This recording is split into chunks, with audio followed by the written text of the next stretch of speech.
my family around the lake. As long as it's recorded. Yeah, it'll be recorded. I don't care a thing about some verbal thing in a meeting. Yeah, no, it'll be recorded.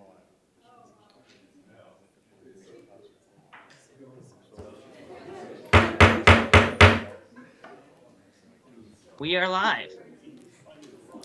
Good evening, everyone. It is now 7 o'clock, and it is time to call the Westfield, Washington Township Advisory Plan Commission meeting, the first meeting of May, on Wednesday, May 4th, 2022, to order.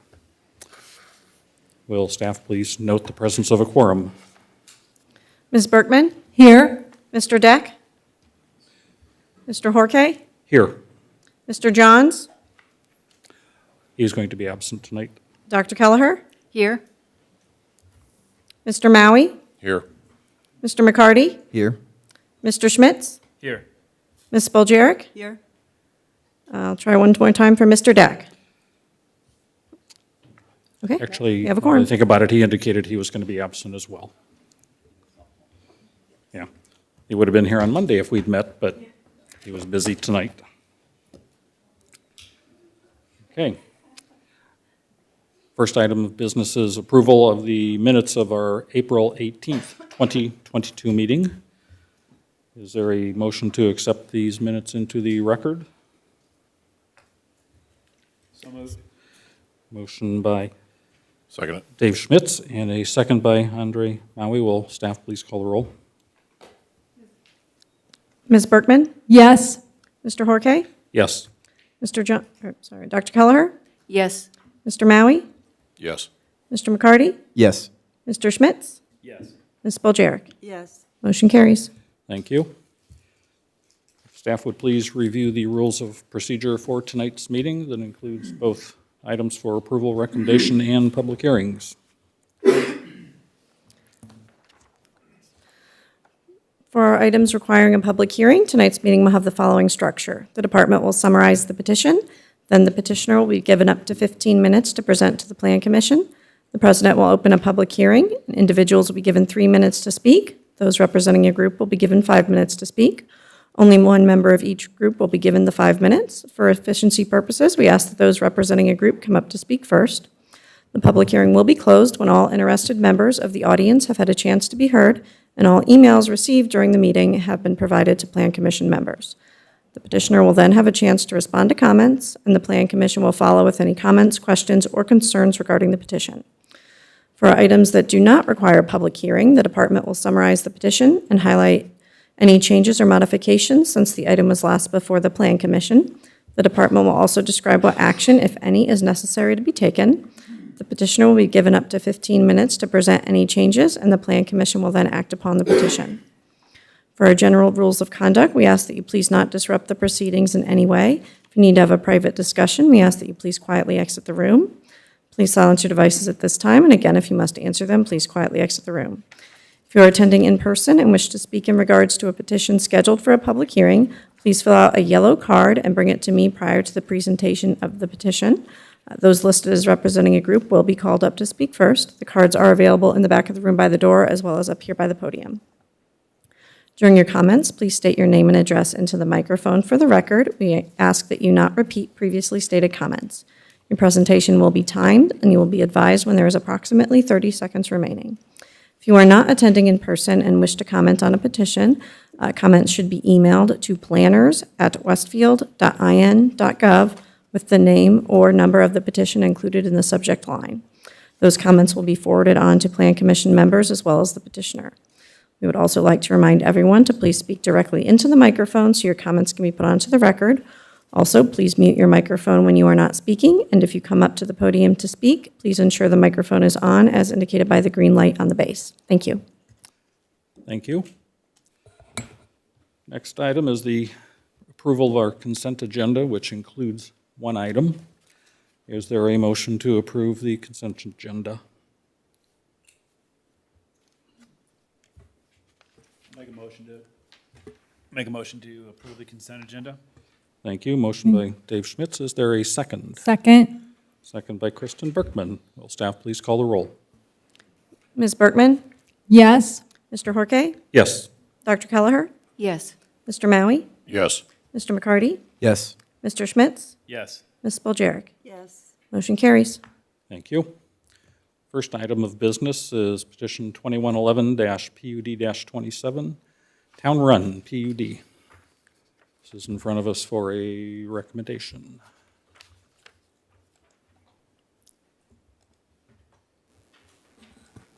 Good evening. For the record, Rachel Remenschneider with the Community Development Department.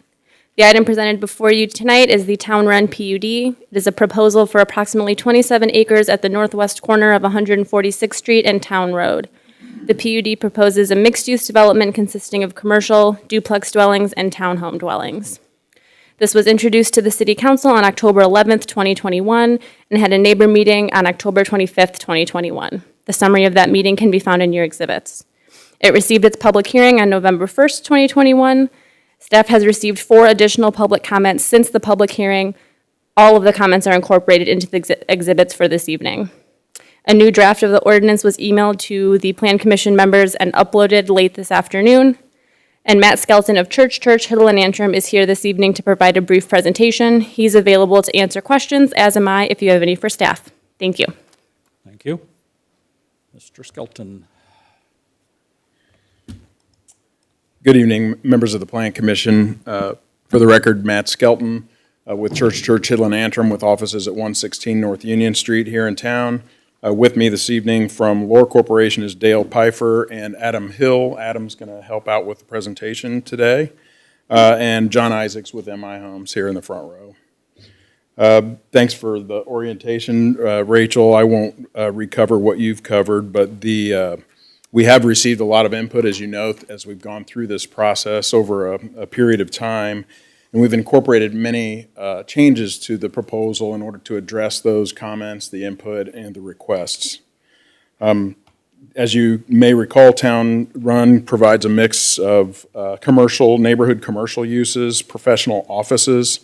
We have incorporated paired villas, which are basically a one-story loft type of dwelling to keep building heights down, and then also the townhomes that you've seen in the previous proposal. The project design involves really a complex exercise in reconciling several planning factors, not the least of which is transitioning, as you know. If you could put the first, oh yeah, thank you. Transitioning from single family along the west and north of the site. Our site is, for orientation, is located right in this area. To a pretty high-intensity traffic corridor to the south in 146th Street. Also, Town Road planned for essentially a parkway type of treatment as a primary arterial. And then the already approved Town West proposal to the east. And it's not a proposal, I guess it's zoned. But we are trying to incorporate the recommendations of the comprehensive plan, which is, we'll go through in a little bit more detail here, and then really just basic real estate market fundamentals. We'd like to go through a few slides just for reference purposes. There's been several iterations of this plan. For every one iteration that you see here on the screen, there were probably 5 or 6 on the cutting room floor, and so we hope you appreciate the work that has gone into this. This is where we started, and I will ask you to chime in as much as you feel appropriate. This is where we started out. We put some of the basic facts here at the top, but we started out with 6 commercial buildings, 170 townhomes. This did not include all of the landscaping that we had been planning to put in, but this is go ahead. And I think it's important, when we came up with this first plan, and we've had conversations with. Please be sure to come to the microphone so we can make sure you're I'm on the Adam recording. Hill. I'm with Lohr Corporation. We own this property. We've owned this property for about a year. We also just recently purchased another property in Westfield, and we also developed Grand Park Shops, which is where Bub's is. So we're very vested in Westfield. We like it. And we're trying to find a way to make this development work. When we came up with this site plan, we reviewed the comp plan. We did a lot of research on the site to try to come up with a plan that satisfied all 8 goals set out in the local comp plan. This plan itself satisfies every single one of those 8 goals. We'll get into more details later, but we took your comments and recommendations on this plan. We really took those to heart. And we went back and we said, okay, how can we create an even better plan that addresses some of those concerns? At this October 28th meeting, if you go to the next slide, this was a plan, actually the neighbors, the lofters, presented this plan as a plan that they saw at the site.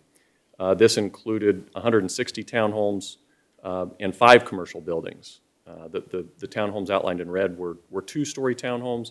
All the other townhomes were all 3-story townhomes. And then you had all the 5 commercial buildings over along town. We took comments from them. We took their plan. There were certain commission members who said when they did present this plan that they liked that this was more of a plan that they could get behind. So we took those comments to heart as well in trying to come up with a plan that satisfied some of those concerns. And if you go to the next slide. Sure.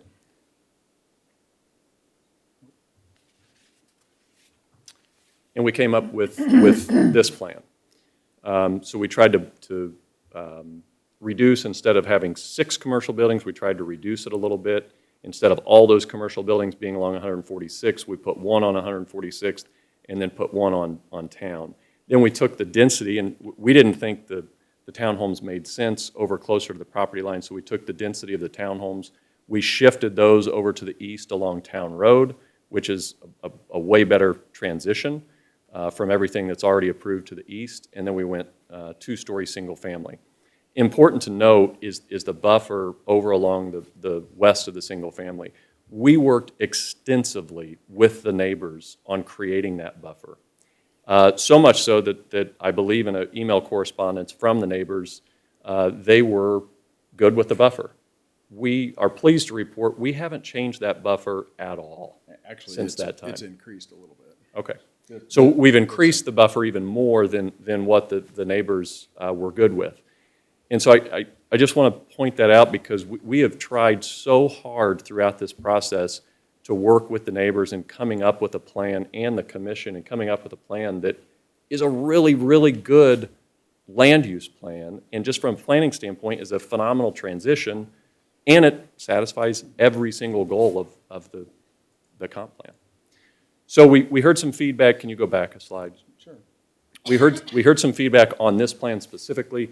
Adam, it looks too dense, the townhome area is too dense, and we don't really want 2-story single family. So we said, okay. We went back to the drawing board again, and we came up with the plan that we submitted, back one, the plan we submitted on July 24th. You can see what we've done here. Again, we've absolutely kept the buffer. We went with a paired villa concept, which is 1-story. So that's one of the things the neighbors had concern about is, hey, we don't want 2 stories. And we said, okay. So now we provided 1-story.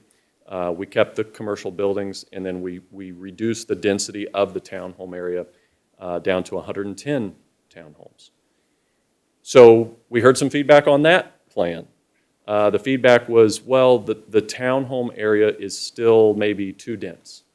But I feel like we got to a certain point where we were good with the buffer, that we reduced everything to 1-story. We had some good neighborhood mixed-use commercial, and actually 1/3 of all the commercial area is medical office, which is, I think, a benefit to the community.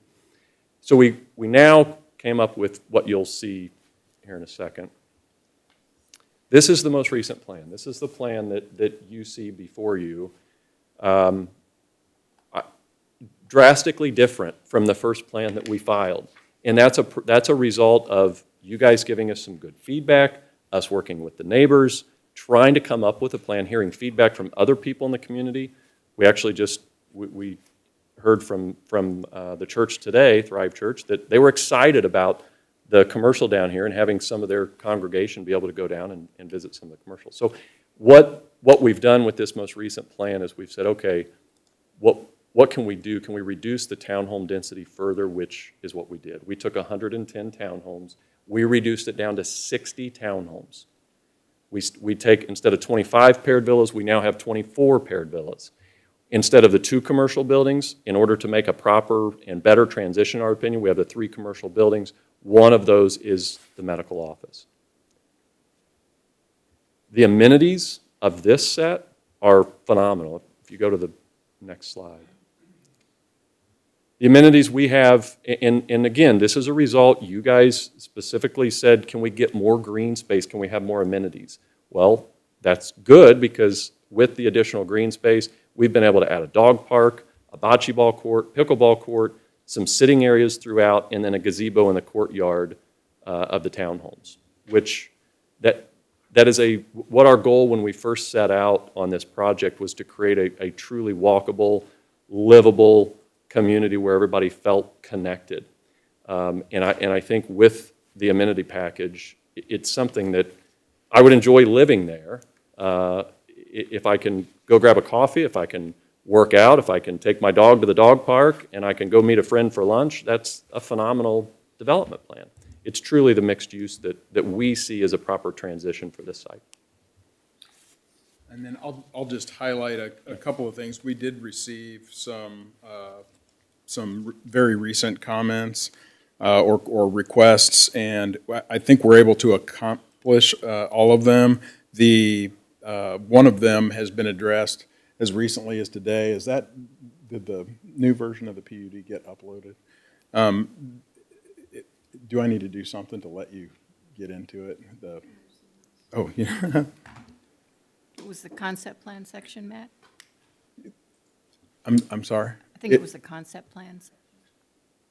So actually it was yes, correct, sorry. I wasn't tracking with you there. So we just provided this updated addresses, and I wasn't going to call you out, but since you volunteered, we received a request for if we could do substantial compliance with the paired villa area and the townhome area, and after doing some analysis, that's something that can be committed to. So it's pretty much laid out the way it's going to be, and it'll be substantially compliant. So that language has been incorporated in a new 3.4, and the only other change was just removing the paired villas and the townhome hub from 3.3. So that's the only new change in the text. We received a couple of other suggestions in the, are you able to pull up the PUD, the buffer exhibits? Yeah, perfect. So there's a couple of places here that refer to a split rail fence. And really the picture that is, you can see the top of it right here, that's really not a split rail fence. This is what was intended, and I think we were corrected that instead of split rail fence, it should be four-board horse fence. And so this is being changed. We just haven't received the updated version of that yet. But there are 2 places it says split rail here, and then on the next page it says split rail on both of the places that it identifies the fence. So that'll be changed to four-board horse fence. There was a request, and this one's a little bit more complicated. Can you go to the last exhibit here, please, this one? In the PUD ordinance, and this is because this is what, this became enhanced as we kind of moved through the process, but there was a commitment in the PUD ordinance to adhere to the tree preservation standards of the UDO within 10 feet of the property line along the west and north property lines, which we still fully intend to do. This area is identified obviously as existing vegetation to remain in this area, so we are intending to keep it. But it was, the request that we received was that this area also be included in the area where the tree preservation standards of the UDO would apply, and we're fine doing that. So that's an easy fix. And then lastly, I think at the bottom of this exhibit, this was just a mistake, an oversight. These two, the trees listed here got cut and pasted, and I don't think our landscape architect edited this. These are not evergreens, and so we will replace those with evergreen species, but they're just schematic plant lists anyway, but we will certainly incorporate evergreen species consistent with the city standards in that area. And that's really it, so go ahead. Can we go back to the presentation and go through some of the pictures? Oh, okay. Would you like to use this? That's okay. So that's the amendment said. I think it's important to show kind of the character and the quality of what we're proposing. If you go to the next slide. So the building on the bottom, that's a building that we built in Carmel. That's right on Main Street. It's just east of Pennsylvania. That's existing. You can go take a look at it. It has My Eye Doctor as a tenant. It has Halter Ferguson Financial, has a pet wellness, and it has a restaurant. A fantastic mix of some offices, some professional offices, and some medical office as well. The rendering on top is a rendering with some of the materials and whatnot that we would want to use at this location. So I think it's important to see kind of the character and quality of what we envision here from in kind of that mixed use area. If you go to the next slide. Whoop. Okay. So this is the townhome. The top is a rendering that we had done almost kind of as a replica of what the townhomes would look like. You can see down below there's, it's modeled after that image. There was some discussion on 2-story versus 3-story townhomes. We just couldn't make the 2-story townhomes work in the townhome area specifically. The other thing is from a height standpoint, the only difference in height I think is, and Jonathan would have to correct me if I'm wrong, I want to say it's about 7 feet, 7 or 8 feet in the total height of the 2-story versus 3-story. But that's the character and quality. It's somewhat difficult to see in the picture, but those townhomes, you can see it more in the site plan and obviously in the language of the ordinance. They are removed. They're not right up on town roads, so there's some distance there. And then if you go to the next slide, that's the paired villas. And Jonathan with him, I can discuss some of the details of that, but it's a good quality product. There's a mix of materials within there. We did some research. I know that it's important to us as the master developer to ensure that the entire project is a quality project. So we've had extensive discussions with MI. We've also done some research on the surrounding developments on what the price points of surrounding houses are within the area. Kimblewick, they start out, I believe, at $325? And that they start out at the $325. Epcon, if you go to Realtor.com, anybody, by the way, Kimblewick, it's on their website. You can just go to their website and find out what those start at. Epcon, if you go to Realtor.com, they have some that are listed in there. I believe that one was at $434 is one that was listed in the Epcon. And again, Jonathan can go into the details. These will start at $385. What we're projecting for an average price point is anywhere from $425 to $435 on the paired villas. So we feel really good about that just because it's totally in line with, and actually a little bit of an upgrade, with the other stuff surrounding the site that's been approved. From a planning standpoint, what we don't want is that this is a site that requires more density. The local comp plan calls out for the attached.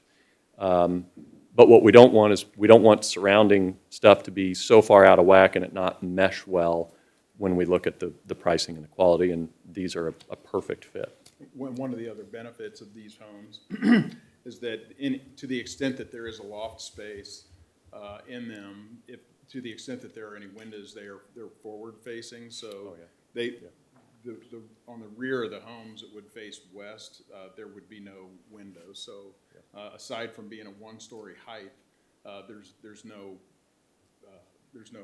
you know, visual issue with windows on the back of these homes. Go to the next slide. Next slide, please. Yeah. So let's. So just in summary, again, we go back to the first plan we filed, 6 commercial buildings, 170 townhomes. We received excellent feedback from you all. We now are to a point where it's 3 commercial buildings, 24, 60 townhomes, high quality, low intensity mixed use development.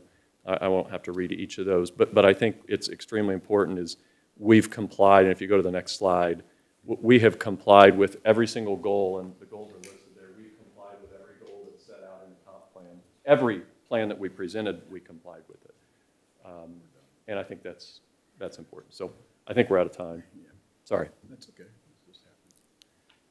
But we'll happy to respond to any questions, but we would appreciate your favorable consideration this evening, please. Okay, thank you. Plan Commission.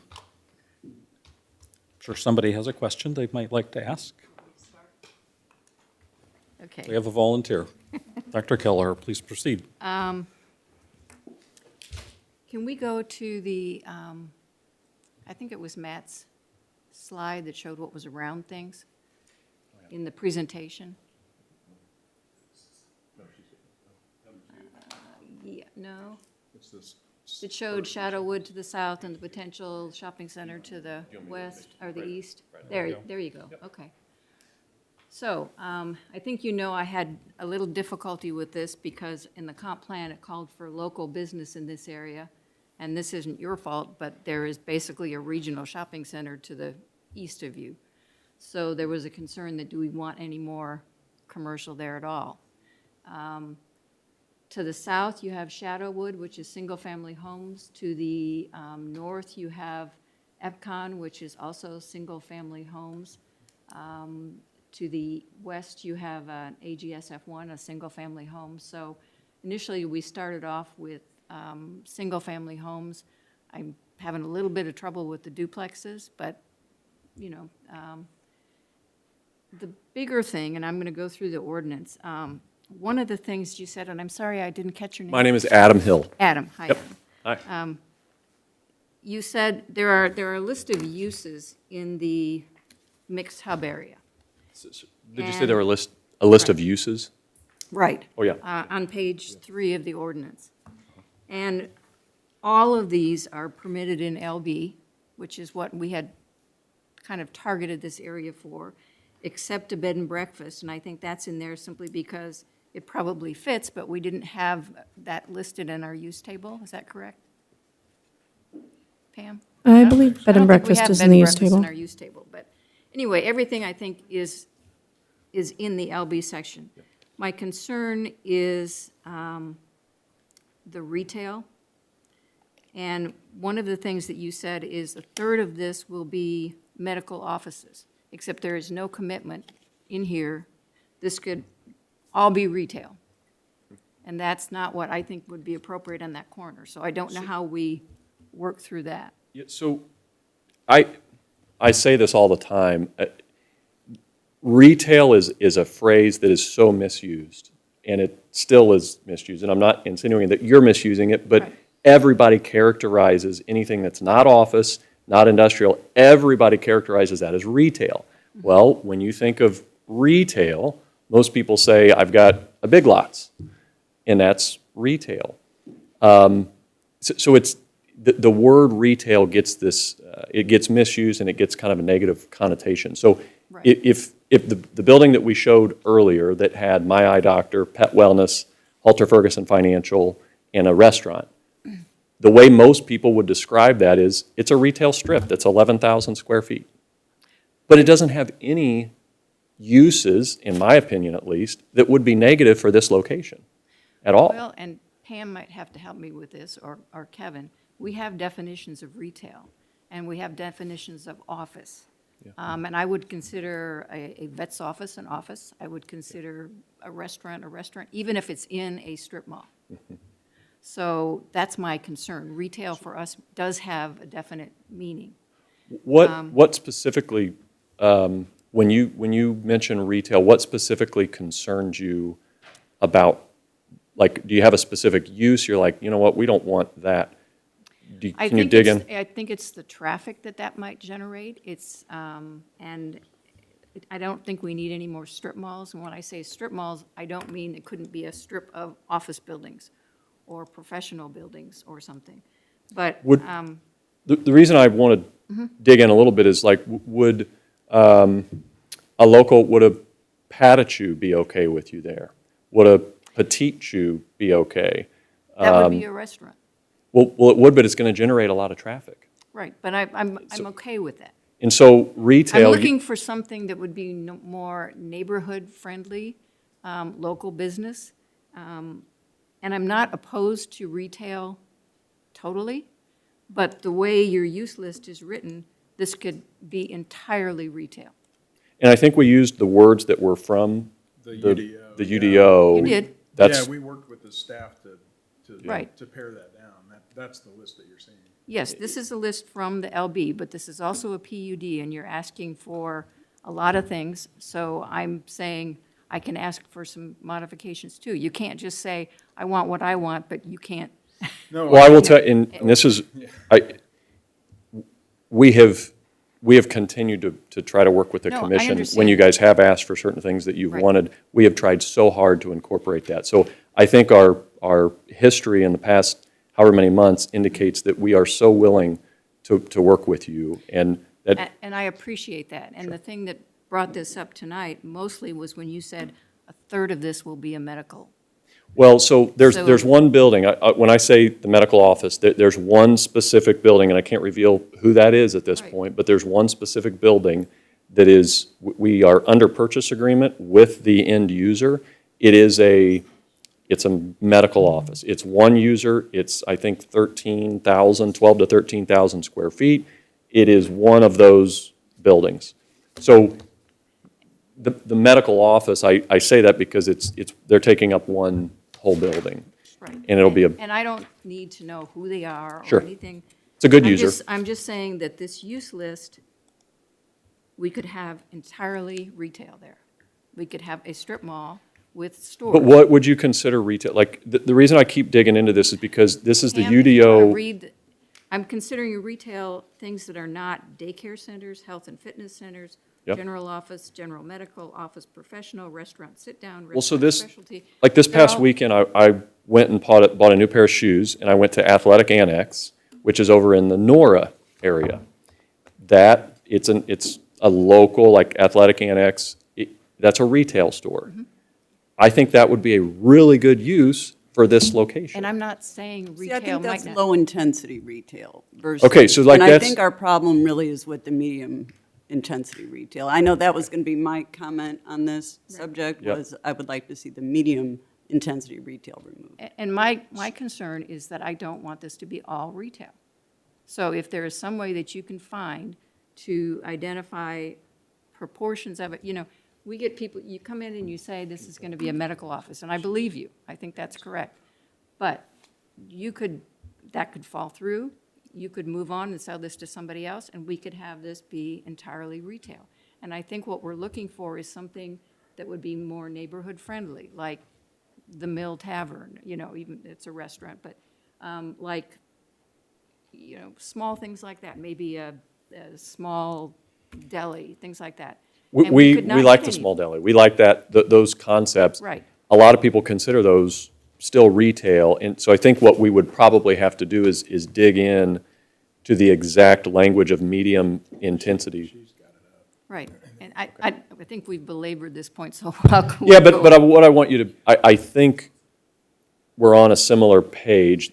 You're not going to have a 15,000 square foot dollar store here. Well, we could, the way this is written. Not in medium I don't- intensity. It's Pardon based me? partially on size. So to be medium intensity, it would be under 12,000 square feet. No, a medium intensity is 30,000 square feet for a building. No. Yeah, as far as the definitions of low and medium intensity retail also have square footage outlined in them. It's, yeah, for small, in those things, and in parentheses, it says 12,000 square feet. No, it's the end of the definition. It's right here. So generally, a business under 12,000 square feet qualifies as small small. for purposes of this definition. And there are only certain things in there that have parentheses with small in them. Well, it probably should So- say medium, but You know, I'm not as concerned about size as about uses, and I would like this to be a mixed use where we do have maybe a restaurant and a fitness center and things like that. And right now, the way it's written, it could all be retail. So let's move on, because I don't want to belabor the point. Well, let me ask a question, and maybe this is too simple. But you're indicating you have a user that we don't need to know the name of, we don't need to know which building it is, but would you be willing to say that one of these three buildings, TBD, will be devoted exclusively to a medical use? Could be multiple ones, could be the one you're talking to, could be a different single one. That takes one of the buildings out and makes it something that is in the list, and we know that we would have that, for sure. Because a big part of the underlying problem here is the ambiguity and the degree to which you can plug and play with all of these anywhere. So we're trying to figure out how do we narrow the focus and get a little more specific without tying your hands to the point where you can't Sure, and we develop appreciate your that. property, but could you tell us one of If- them is going to be medical? Just What I Period. can tell you is we are under purchase agreement. If that user backs out, I have no control over that. And let's just, Right, I I have understand to that. consider worst-case scenario. That's my concern. But you do Fair, have. fair enough, but where I'm going on that is, it's difficult for us to say, yes, we'll designate one building to medical office. If they back out, and what if I go replace them with an accounting firm and a financial services tenant? You guys would be totally okay with that, because that would be a great use there, but I can't tie my hands to medical. If they back out and terminate a purchase agreement, I still could put a really good development together that you all are really proud of. I understand that, and that's why I wasn't necessarily asking for it to be medical. I was asking you, but you presented a third of this is going to be medical. That's what it's slated Okay. for, yeah. But that is not what the ordinance says. If there is some way the ordinance can be written such that only a certain portion of this, or a certain portion will be office, a certain portion will be medical, or at least that we know that we get some, I don't know how to write that so that you aren't locked into something that you are stuck with. I don't want to do So that. maybe and I guess we could potentially take a stab at that and try to, our intention is, I believe, based upon hearing your comments, the same as your intention with this site. We want a really, really good mixed-use development that is similar to the one that we've shown you. So if we can take a stab at creating some things that doesn't tie our hands and restrict us on uses that you all would be comfortable with, then we're good with that. We just have to come up with the proper language to ensure that we still have a project that doesn't just sit vacant. That's worse than anything if it just sits there and it's a vacant building. That doesn't look good for the community at all. Right. And So you we and need to I make are sure on we. the same page. Yep, got What it. you want to do sounds wonderful, but the ordinance doesn't guarantee that in any way. Okay. It could be something entirely different. All right, while we're kind of on this, Cindy Spoljarek, did you have something that would be relevant right now to interject in this discussion, or do you want to wait till your turn? Well, it was basically that, but also because it ties into the commercial, I didn't see any references in here specifically to address the lighting heights, architectural lighting, Right, but- signage, lit signage. Let's I'm not just saying. that Segue to something else. Right. I just wanted It was part of the commercial because it thing. seemed I like didn't you want to were forget wanting that. to interject in this go specific ahead. part of the conversation. All right, That we'll was move the on to you biggest thing next. for me. We'll go ahead and, If I can jump in with Cindy's comment, they didn't say they wouldn't follow our lighting ordinance, so they no. would have to follow all of that.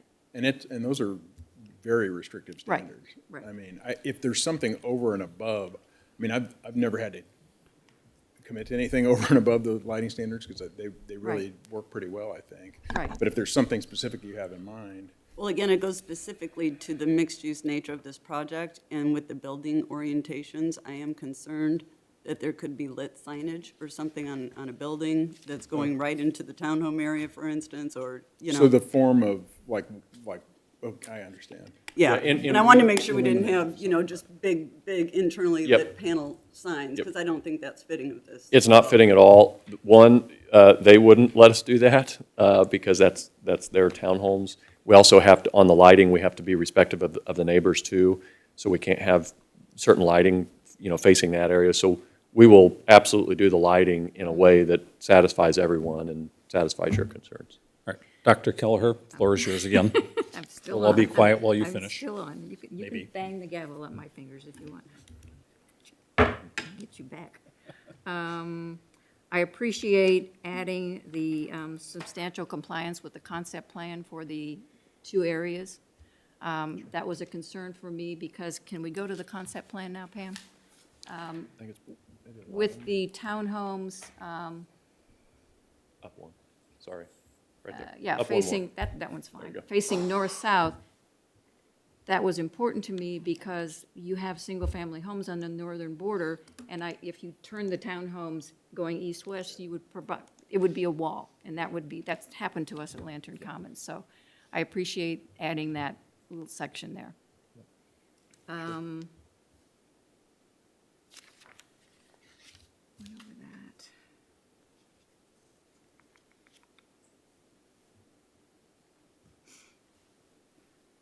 There shall be no zoning setback requirements in the mixed hub area. You mentioned that you showed a picture of the commercial buildings and you said they are set back from the road. So that was actually the townhomes. If you go, so So you the showed townhomes were the picture that was set back, but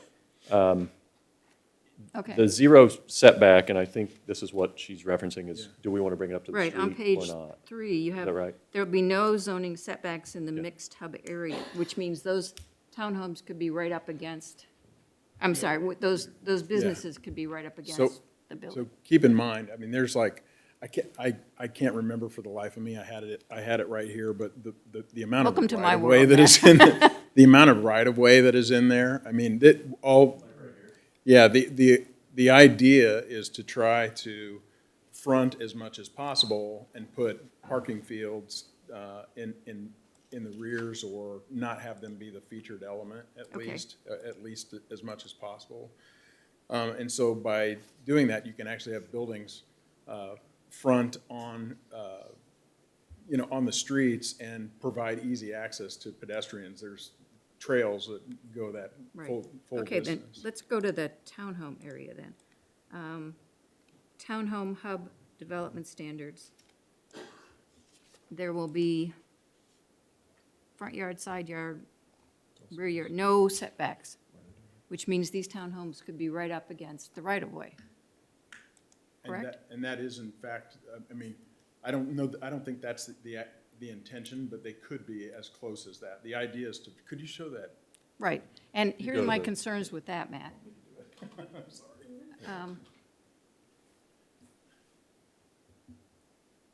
We actually had this architecturally rendered, yeah. Yeah, but they could be right up to the right-of-way, minus maybe a few bushes or whatever might be Just required. remember that right-of-way is easily 150 feet wide, it's 70 feet half, How 75 feet. How much space, yeah, so how So much, you could set it right on the right-of-way, but there's still green area between the like right-of-way line. 10 and the feet street. or something? Well, I think That's what there's- I don't know. I think there's a lot that goes on between the actual paved surface, and we can probably ask the city to give us a cross-section, but that 150 feet is not all pavement, I understand. yeah. I understand, but it's going to be a 4-lane divided road, so. It will, but that still will not be 150 feet. Okay, well, I'm concerned about, if you're at the right-of-way, how much distance is there? And because I drive down 146th Street past Estridge's Apartment City, and that's horrible. I mean, they're right against, at least to me, right against 146th Street. Now, you have the townhomes front facing Town Road, but there's nothing, now that it's tied to the concept plan, Pam, does that require them to be facing Town Road? It requires substantial compliance That's- with this plan. And also, just to address your comment on the setback, the townhomes are 10 feet off of the right-of-way, Okay, the way that the concept plan is shown. okay, but the concept So- plan doesn't have a scale to it, so, That's right. again, Pam, if substantial compliance means the townhomes have to face Town Road, is that correct? I mean, staff, that will be a staff interpretation, so. It would be, yes. So substantial compliance, one thing we look at is the orientation of the roads and the number of roads and alleys. So if they flip the townhomes, I think that would substantially change the layout. I have to zoom into that concept plan to see how obvious it is that they're facing the front. But that does appear to be more of an alley, that they're alley load. So I guess if they're rear load, they couldn't turn them around because then they would need frontage on, they would need to access them off of Town Road, which they can't do. So they have to face Town Road? Yeah, with the current layout, or with the current design. Okay, with the current concept plan, they have to face Town Road. Because there are townhomes that could face the back and have their entrance on the front.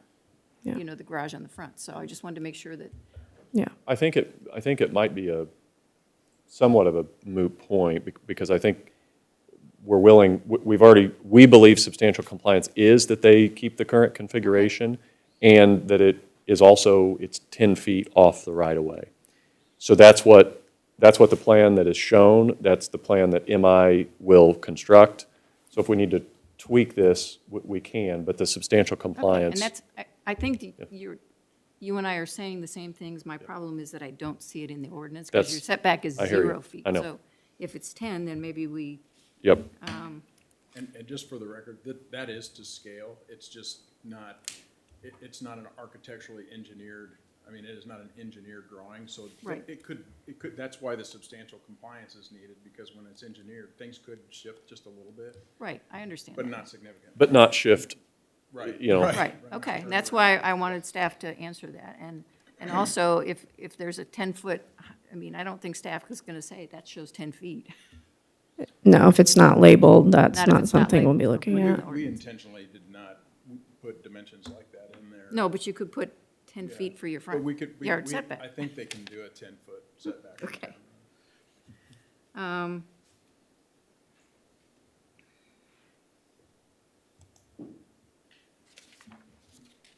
Okay, I'm getting near the end, guys.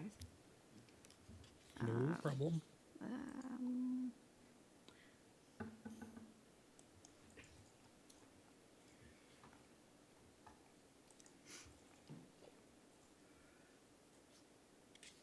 There's some little things, but I'm trying to just hit the big ones.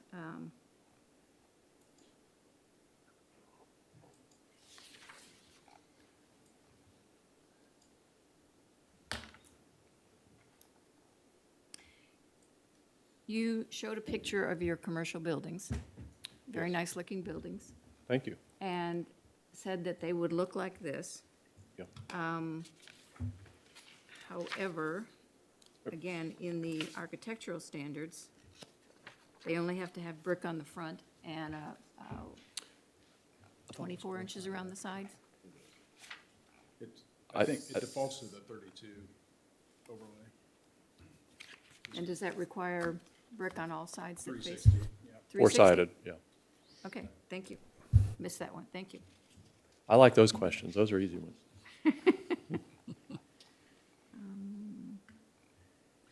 The townhome area you've classified as SFA.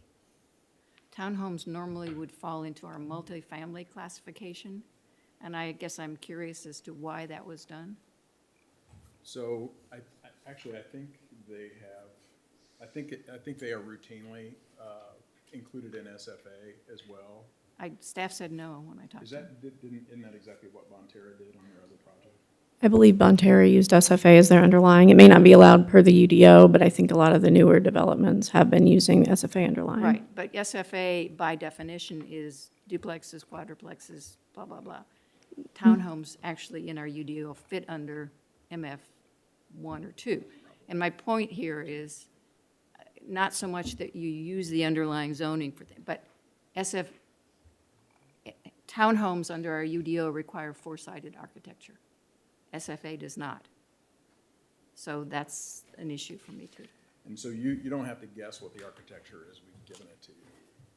I mean, Okay. it's included in the ordinance. I mean, that was the purpose, so I mean, there's really, almost no guesswork with, Okay. with the townhomes. The other thing that I would mention, I think the reason, it wasn't to try to be sneaky with SFA or anything. I mean, it requires the fewest number of modifications in order to Okay. accommodate townhomes, so that's why it was done. Okay. There's no, I'm on page 9 now.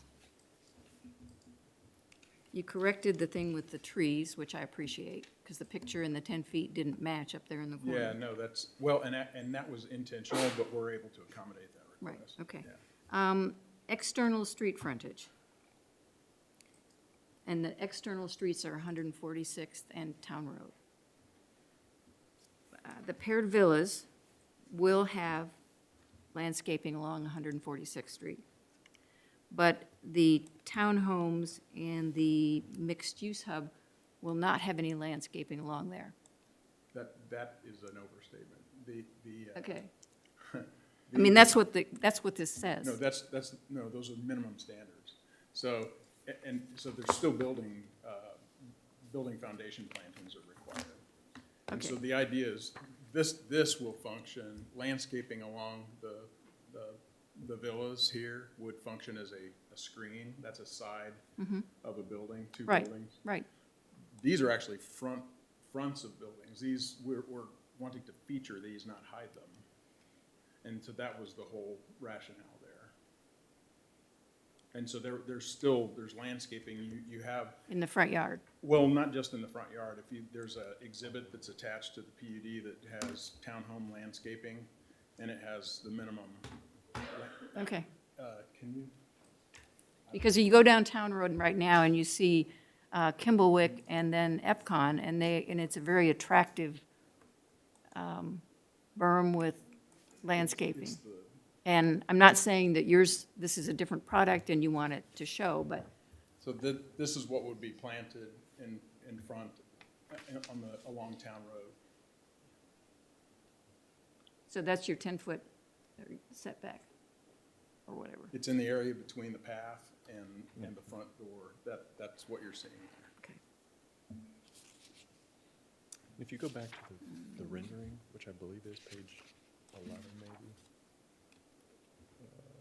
One more, right there. That kind of shows to a little bit where the landscaping, obviously the trees aren't full right now, but you can see that what we're trying to do is do the landscaping in front that complement, but don't take away from the character of what we're building. Okay. I think I'm done. You're good? Thank you for your Now- comments. Okay. Cindy Spoljarek, did you want to jump in next? You've already somewhat started. Sorry. That's all Jenny right. covered a lot of it, so thank you, Okay. Dr. Kelleher. We like to not repeat, so I feel free do to not have- repeat. I do have some other concerns, but first I'd like to say thank you to the petitioner. I know that we have been working really hard. We seem to have that disconnect with our comp plan versus what's actually been starting to get built out there, and it's created some havoc for you guys. So thank you. I was one of the people that actually, maybe you guys don't agree with, but I wanted to see less of the townhomes in exchange for an office use, some low-intensity commercial there, and I thought that was a good trade-off. So I actually encourage the petitioner to do that, so you can be mad at me if you don't like that. I will say the paired home product, I'm looking at the standards, and it looks like it says, front facade shall include at least an 18-inch masonry wainscot. So it's little things like this. You're showing us elevations in the PUD, and you're tying yourself to those. But what I'm seeing written and versus what I'm seeing are kind of two different things. I'm seeing more than 18 inches of masonry on the front, and I just have a concern. What am I really getting there, and why is there only that much, and why is it not continued at least on the sides? A lot of the rears of these, too, are going to be very visible to the entire commercial project, really, when you think about it, and it's all going to have a trail, if I'm not mistaken, if you go back to the concept plan. But anyway, I think it's going to be open enough, at least to the ones on the east side, that's going to be very visible, the rears of those. unless I'm seeing something wrong. So the attention that we pay to those is really important. And I'm not seeing too much landscaping in the rears on those either. Now, I was wondering, how are you handling that issue? Because you're going to be up against nearing the pond as well.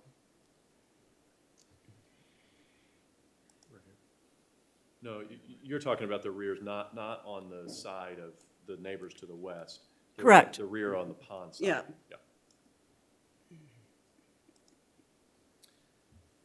Yeah. John Isaacs with MI Homes. Let me start with the architecture. What we tried to do was describe exactly what the renderings that are attached to the document are. In most cases, there is greater than 18 inches, but if you look closely, you'll see where the on the backside where the front wall of the home is located. The brick might come down to the bottom of the window there. So that's why we came up with a dimension. But then there's pillars on the fronts of these homes as well, on the porches, and those are taller than 18 inches.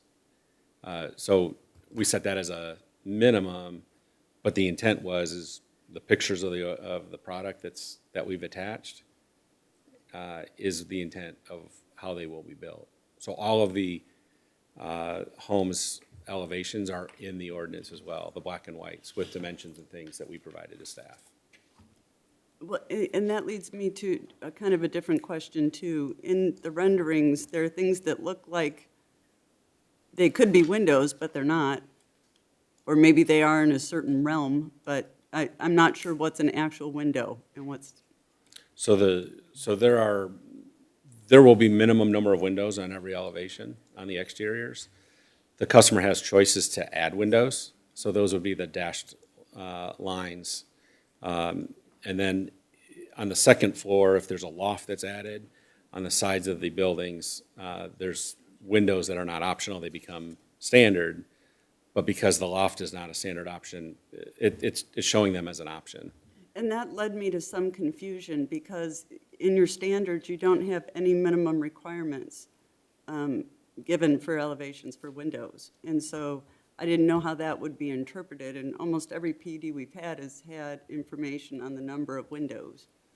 And unless I'm missing something, I did not see that included. And the actual photos that are included show like only a side facade with plenty of windows, at least that I can tell.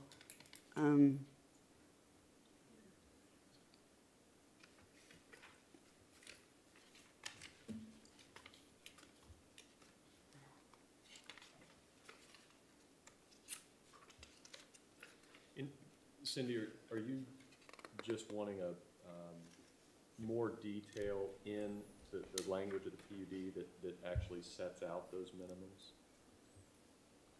I believe so, because right now I don't know what I'm getting, you know what I mean? These things look like windows, but I don't know if they have to be there or not. It's hard to envision what these elevations are going to look like, and I'm particularly interested in anything that's going to be visible from any kind of public right-of-way or from this commercial area, too. I think that's actually I will tell you, important. just as much as he won't let me do illuminated signage facing his, we won't let the back of his stuff look bad either, because they're... Well, I have to worry about if this is not your project anymore, and it gets sold and pieced off, and that's my concern, so I have to make sure the standards are... I understand. Yeah. I think the disconnect is... I'm sorry. I think the disconnect is that you're showing us pictures and saying, this is what I'm going to do, and I believe you, but an ordinance is written for whoever does it, whenever they do it, and that's where we're having issues with the pictures don't match the ordinance, and what staff has always told us, and correct me if I'm wrong, is that the ordinance is the ordinance, and the pictures may show things that determine quality, but they're not going to count the number of windows and say you have to have this many windows on the front. They're going to look at general quality. And I think- those details should be in the ordinance, and Pam, I think, has. It's a good point. Yeah, that depends on the language in the PUD. If they say substantial compliance, then we're looking more closely at the individual elements. If it says character and quality, then we're looking less closely at those individual elements and Right. relying more on the text. So that's the disconnect. And I think the way that PUD is drafted has to provide us as the developers, and specifically on the residential side, with a little bit of the flexibility to allow customers and residents to come in and tweak that. But if somebody comes in and they say, I don't want to add 5 windows, it still doesn't mean it's not a really, really good quality project or a really good villa. So I Right. think the pictures that we've shown, I think, is the intent behind what they're planning on building, but we still, the ordinance has to provide some flexibility for some Right, additions. and our ordinance, as written, does say maybe at least 1 window on a side or 2 windows on a front. It's pretty minimal. So I don't think that would be a big problem for you to take some of that verbiage. I think we've made it pretty flexible. Yeah. So if you look at the black and white elevations of the products that I provided, the ones that are white, that show up, bright, those are windows that are automatic. Those will be in. So they all have at least 2 windows on every side. And then the customer has options to add some other windows. And then if the loft goes in, they get a window up on the upstairs. So there's plenty of windows. I think we can easily say that every side will have, a minimum of 2. Sure, that's on. Yeah. Yeah. Good point.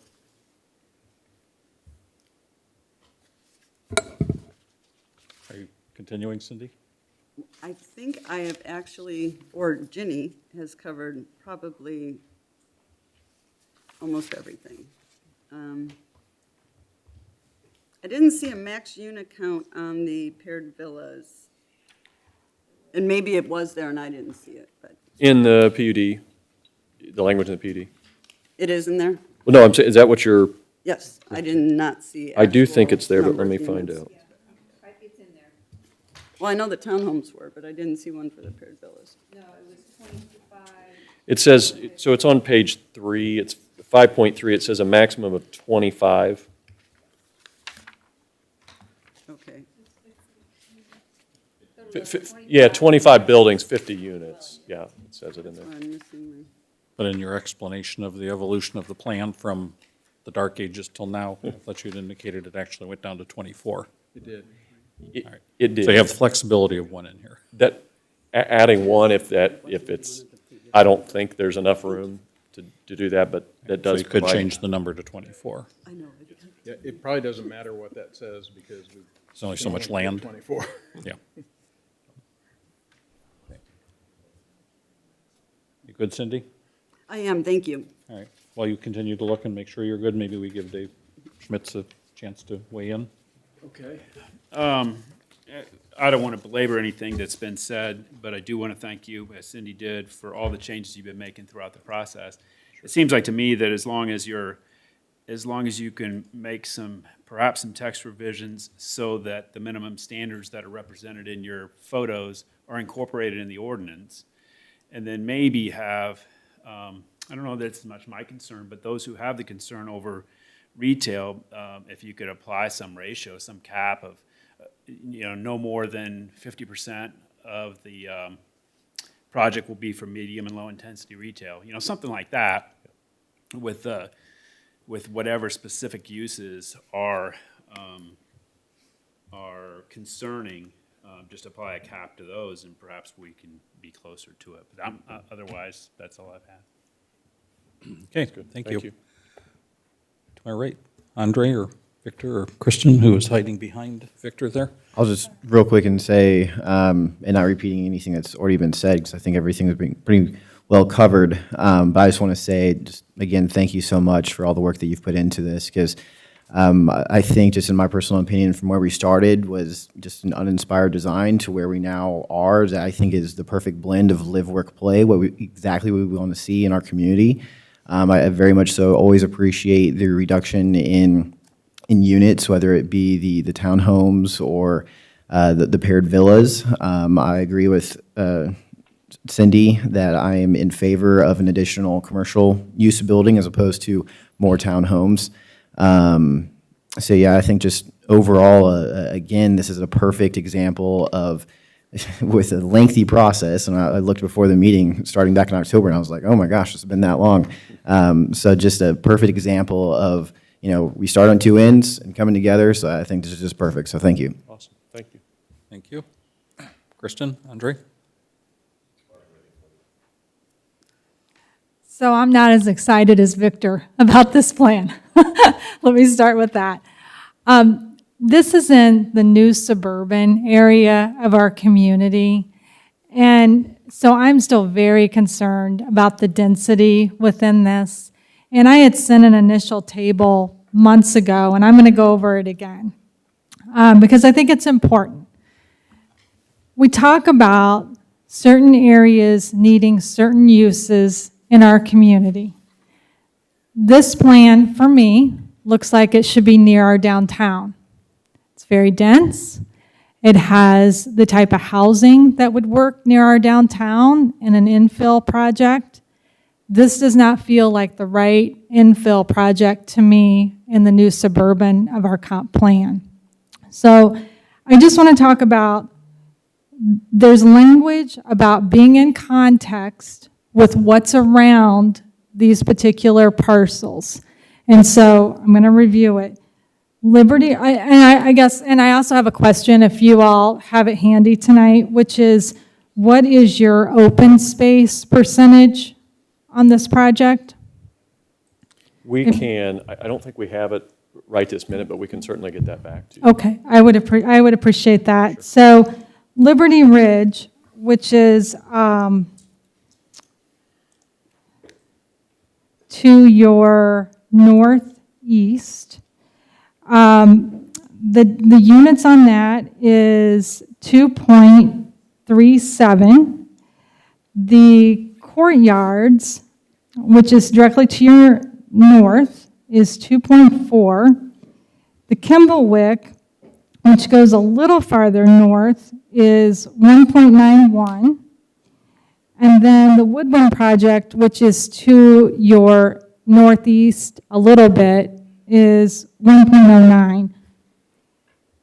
Shadowwood, which is directly to your south, I looked that up today, is 1.42. I made an estimation that the commercial's sitting on about 7 acres. That could be wrong, and I would be happy to have you tell me, but it doesn't say it in the ordinance how many acres are in each of these areas.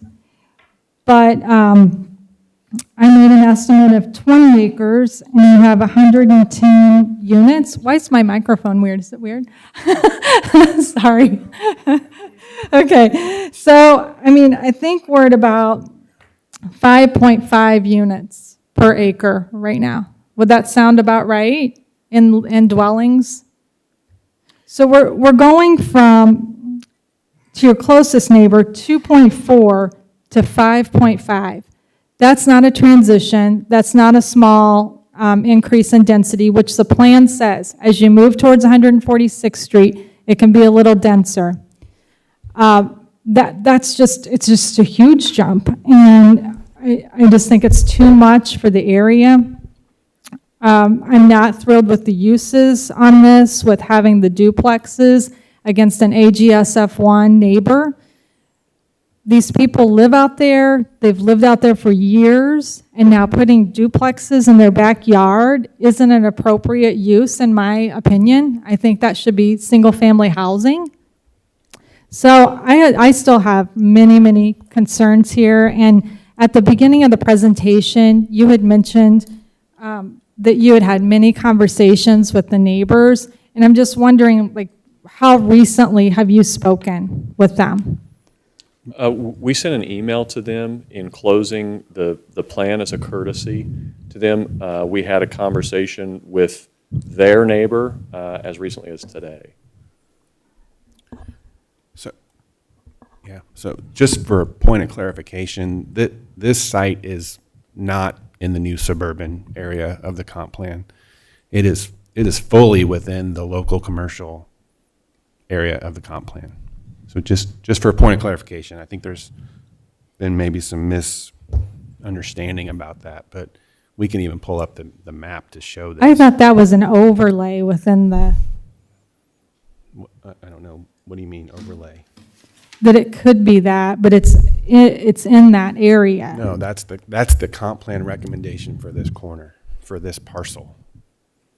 And I understand that there has been some additional added along 146th Street further east that is not reflected in the comp plan, but that doesn't take away the fact that our comp plan does show this. I mean, I think that's relevant. I think it's important that everybody understands that. I mean, they're showing a portion of their project as commercial and the rest of it as a transitional, which our comp plan does speak to, appropriately transitioning from commercial to residential, and I think they're taking that seriously.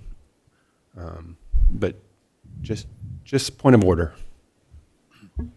Thank you. Okay. I Anything don't have any further, more Kristen? comments. Thank you for your comments. If I may just Do you have jump something back- further, Victor? Just real quick, because talking about density, you know, I am always very concerned with density, but something that's kind of winning me over here is the amount of amenities that you guys are providing. I live in an MI home development, and we have far fewer amenities compared to what everyone here is going to have. So I think this is more than enough, and you guys are adequately serving the neighbors here. And just speaking of neighbors to the west, if I was in their situation, I would rather see duplexes as opposed to single-family use, because I think this will attract less kids, especially at the price point that we're at. So again, I think this is just a great use for this, and we're looking at the comp plan. We have that mixed-use element with the commercial and the single-family. So yeah, I just wanted to mention that, because I'm always very concerned about the density, but I think you're serving who will be living here very well. So thank you. Thank you. May I just add, I think at your price point, we will have kids in all of these units. So I think it is an impact on the schools. Okay, thank you. I generally like how the plan has evolved, and your history lesson of taking us step by step through the whole evolution was pretty interesting. The point that Kevin brought up kind of has been overlooked a lot, and I think a lot of folks have kind of thought that it should have gone away, which we could have done, maybe should have done with the advent of additional commercial that was approved, but we didn't. And I think along 146th Street, the office uses probably are a non-issue to me. I think in general, it's gone a good direction, and I like it. We do have a lot of things we discussed tonight, and I'm not sure how much you might really be desiring a recommendation tonight.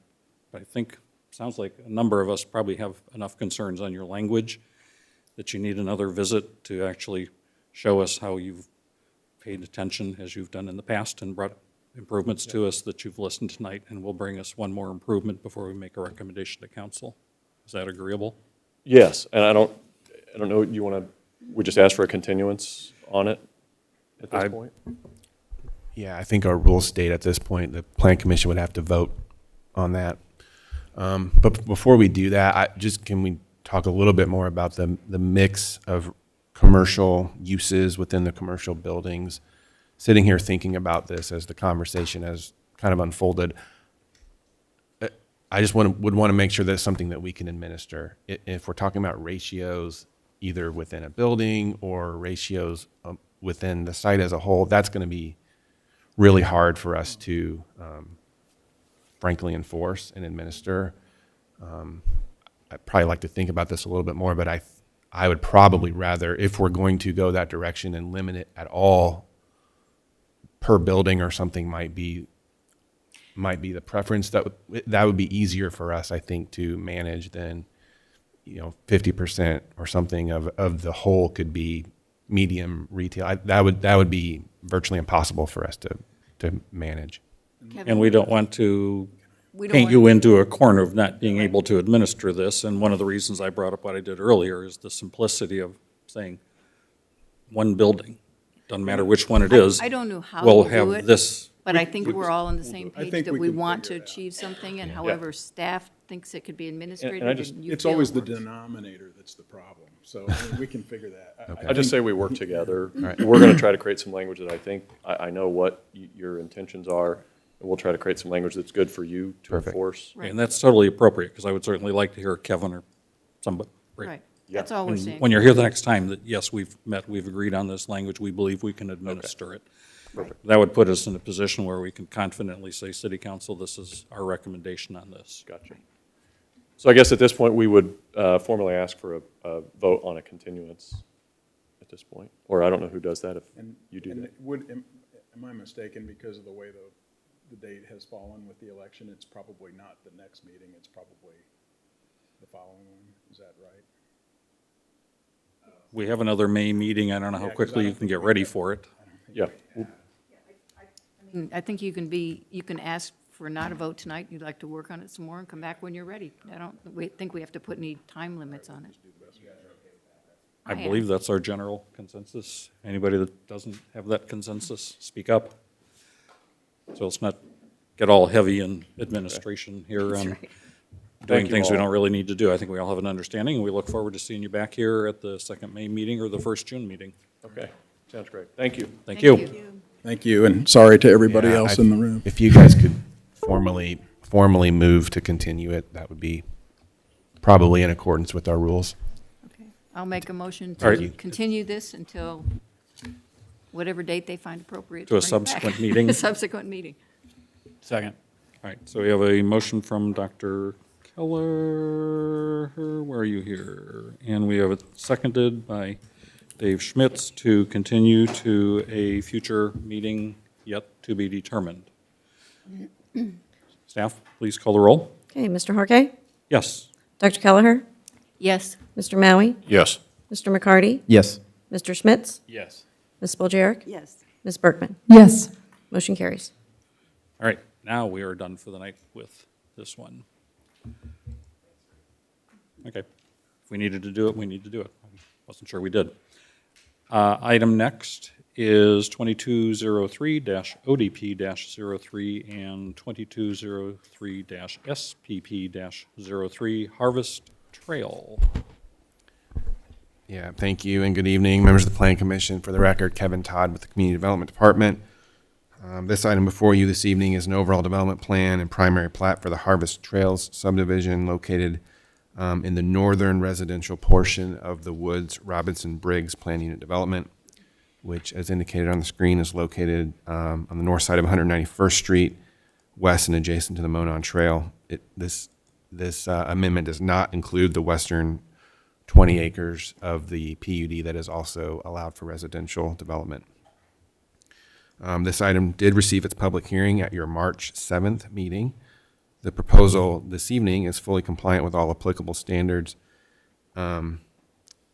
assuming the condition that is mentioned in the staff report that the associated Woods Robinson Briggs PUD amendment, which you made a recommendation on at your last meeting, receives approval at the May 9th City Council meeting. As such, staff recommends approval of the primary plat and overall development plan this evening, again with that noted condition in the staff report. Murray Clark, representing the petitioner, is here this evening. He does not plan to make a presentation, but is available for questions if you have any of the petitioner, and we're available for questions if you have any of staff. Thanks. Thank you. No second thoughts? Nope.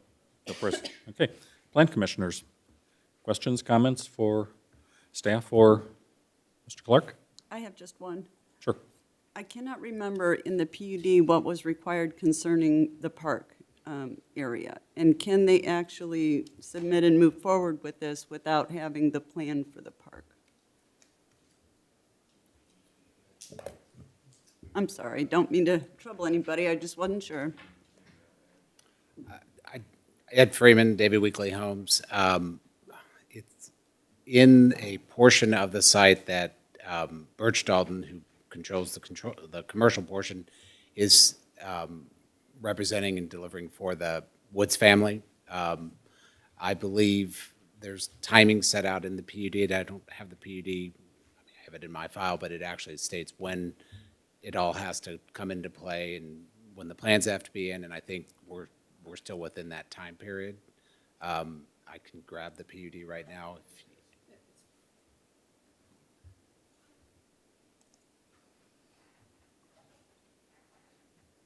I would keep, there you go.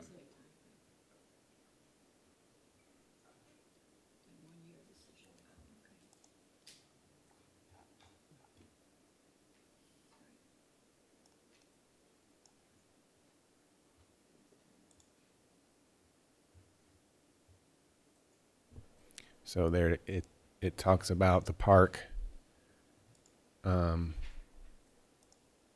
a development plan for the park being submitted within 1 year of the first permit being issued on the real estate.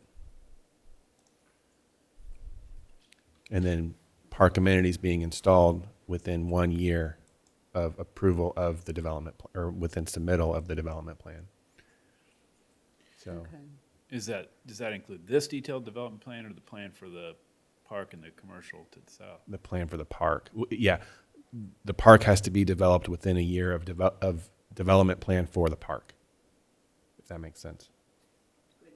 And the plan has to be submitted triggered by if they put in, if the first ILP is for a house, then that triggers the requirement to submit. That starts the first year.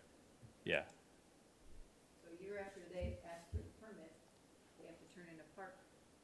Plan. Mm-hmm. So basically 2 years from the first 2 years ILP from the for first the house, permit. right? Okay. Right. Okay. I wanted to make sure we weren't missing anything now. And if it isn't becoming a city, township, or county park, or some other entity that steps forward and has the qualifications and financial to do it, whatever it takes, it will be a developer responsibility. Yeah, I think that's right. Our understanding is there is to happen one way or another. Some interest. Their preference is city park, but that's still in discussion, yet to be determined. If all that time goes by and there isn't an agreement, the park is still obligated to be there, and it then falls to the developer to provide it. Yep, Yes. that's right. Correct. Okay. Are you good now? Yes. All right. If there's no other questions, this is in front of us for a recommendation. Do we have one?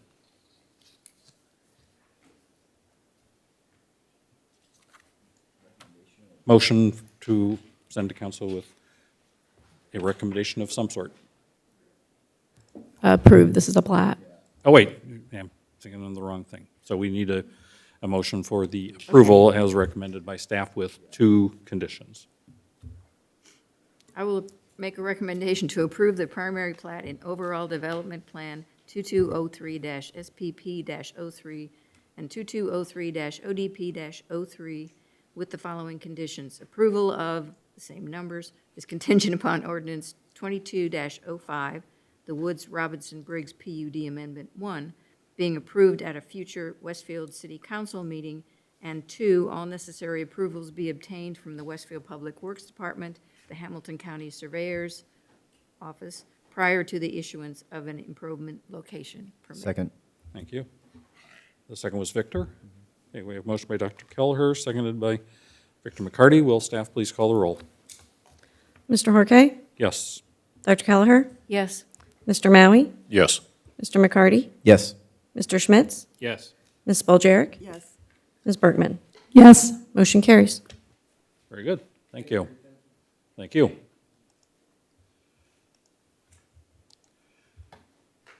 Next item of business is 2203-ODP-04 and 2203-SBP-04 Lantern Commons. Thank you.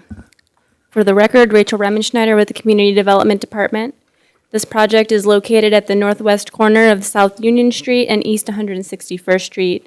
The proposal is for the overall development plan and primary plat review of 5 blocks on approximately 57 acres in the Lantern Commons PUD district, the zoning for which was approved in April of 2021. The item is before you this evening for project approval. It has been properly noticed and advertised and had its public hearing on March 7th, 2022. Staff has received a total of 8 public comments, including one which was received since the public hearing, all of which are included in the exhibits for this evening. Matt Skelton of Church, Hill, and Antrim and representatives from Front Street Partners are here tonight. They are not planning on making a presentation, but are available for questions. I am also available if there are any questions for staff. Thank you. Thank you. Plan Commission members, do we have questions or comments for staff or the petitioner? I guess I do.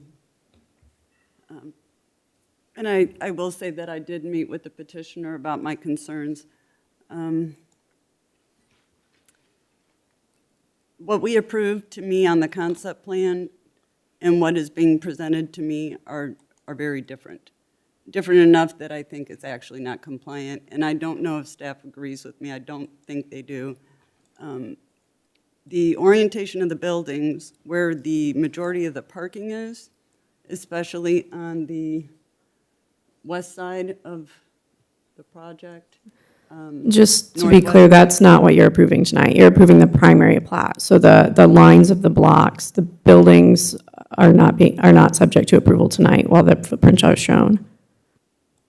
The what? I'm sorry. The buildings, the individual apartments are not subject to tonight's approval. Those are coming through on a separate detailed development plan. So tonight you're approving essentially the right-of-way and the division of the property into lots and blocks. Well, when we were discussing how this was all going to play out, is it not the orientation of the internal circulation that would be part of this, or is that separate? No, for the apartments, since that would be really essentially parking area with layout, that will go through on the detailed development plan. So the only road you're really looking at right now is this Westfield Boulevard connector, as well as, like I said, the individual lines between the lots, blocks, and common areas.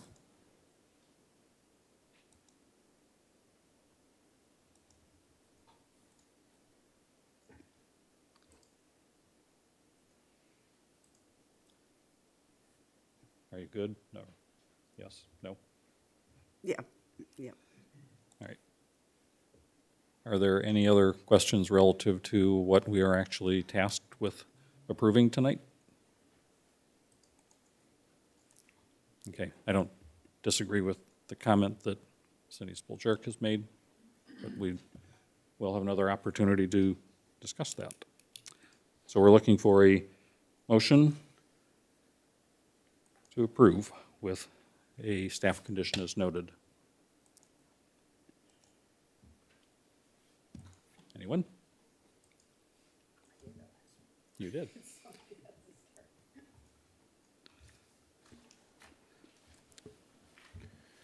We have a volunteer.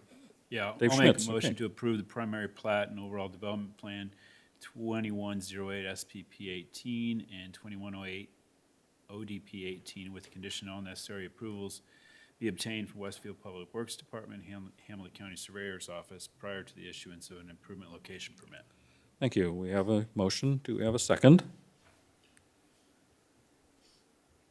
I'll second that. We have a second from Andre Maui. Will staff please call the roll? Dr. Kelleher? Yes. Mr. Maui? Yes. Mr. McCarty? Yes. Mr. Schmitz? Yes. Ms. Spoljarek? Yes. Ms. Bergman? Yes. Mr. Jorge? Yes. Motion carries. Thank you.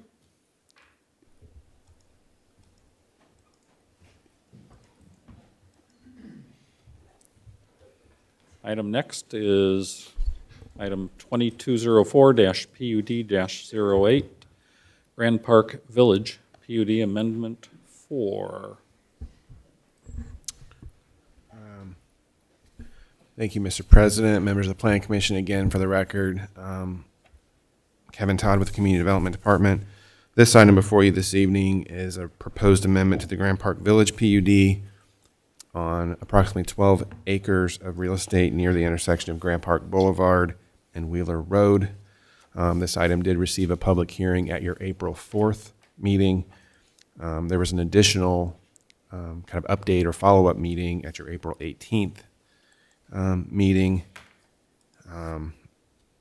The request before you is to modify the maximum number of multifamily units per building from 10 to 72, and to modify the site-specific density to 21 units per acre. In addition to addressing really those two kind of key reasons for the request, the petitioners also modified the ordinance to include some additional requirements and provisions, which include a concept plan which shows landscaping for the site, how that would require substantial compliance with that plan. It also includes an architectural character exhibit for the multifamily buildings. Also, substantial compliance would be required. The ordinance kind of tightens up the boardwalk requirement, requiring basically 100% adjacency to the lake. Current PUD only requires 30% adjacency. So again, taking some feedback from previous meetings, they've modified their site plan to put the boardwalk all the way around the lake. They've also added a requirement for 3 benches along the boardwalk, and added the requirement for a 3,000 square foot bike hub and commercial space.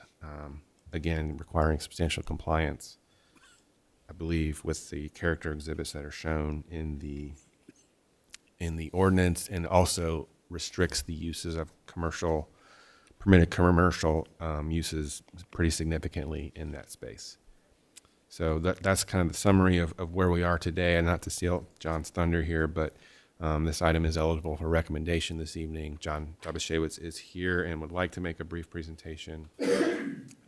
Following his comments, will be available for questions. Thanks. Thank you. There we go. Thank you and good evening. For the record, John Dobashewitz with Nelson and Frankenberger. We represent the petitioner TWG Development, LLC. Chase Smith at TWG is with us this evening, as well as Rick Lawrence, an attorney with our office, and other members of the development team. As noted by staff, the item before you this evening is an amendment to the Grand Park Village PUD, which pertains to standards in the PUD, text related to multifamily development. And Kevin did a good job of telling you what the ask is, and it's consistent with the adjacent multifamily development to our west, where the ordinance specified 10 units per building and a 10 unit per acre development standard, which wasn't consistent with the design intent of the original PUD. As you see here, the real estate is outlined in yellow. It is exactly 12 acres in size and is generally at the north and west corner of Wheeler Road and Grand Park Boulevard. When we appeared in front of the Plan Commission on April 4th, there was significant discussion about several items, one of which was the extension of the boardwalk. The other was to see a mix of different building types, as well as this bike hub, the idea which was presented as part of the original zoning, but didn't materialize as a requirement within that PUD. TWG took a step back, looked at that, provided imagery to the commission at your last meeting of what that may look like, and then has drilled down further on that this evening, specifically with regard to use, and I'll describe that in a minute. But looking at this next slide, and I'm not going to read word for word the slides, but I do want to outline for you the enhancements and modifications that have been made. One, as Kevin described, this would be the location of the boardwalk. It extends along 100% of our frontage. For reference, this crossing is the crossing within our community of the Monon Trail. The Monon Trail runs parallel with Wheeler Road in this vicinity. We removed the parking request and the landscaping request that were previously part of the request. Originally, we had asked for a reduction in the required number of parking spaces. Today, we provide the ordinance required number of parking spaces, and landscaping is either provided on site or will be provided within Grand Park Village at an alternate location exclusively with regard to trees, not including the additional plantings that we'll share with you this evening. A seating and landscaping area was added along the boardwalk adjacent to the parking area. That's in the area that I've highlighted or circled here in yellow. That area previously didn't have any landscaping adjacent to it. There was concerns about separation and some type of barrier between the parking spots and the lake, and that landscaping, as well as benches, provides that demarcation or a better definition of that space for that parking area along the lakeside. There was an enhanced landscaping also provided in this vicinity here, and I've got a better illustration of it I'll show you in a minute. But there will be fencing from this location here, as well as an enhanced landscape plan, enhanced landscaping and fence in this location as well. The bike hub facility, which is a minimum of 3,000 square feet, is located right here, and we'll have an extra patio area adjacent to the Monon to enhance public gathering opportunities. This is the illustration Kevin just referred to of the bike hub facility. The amendment requires substantial compliance with this design, and the bike hub will create a destination for full-time residents of the neighborhood and also cycling enthusiasts from all over the vicinity, and bicycle for rent for youth sports travelers looking to step away from sports games and explore the city of Westfield. The uses have been significantly limited. If you recall, the area here was LB zoning. In addition to LB zoning, there was a list of like 30 different uses, and the commission said we're probably not comfortable with all those things being located within this 3,000 square foot building. So we restricted it exclusively to bike parking, bike lounge, bike repair, convenience snack store, coffee shop, ice cream shop, and pop-up shop space.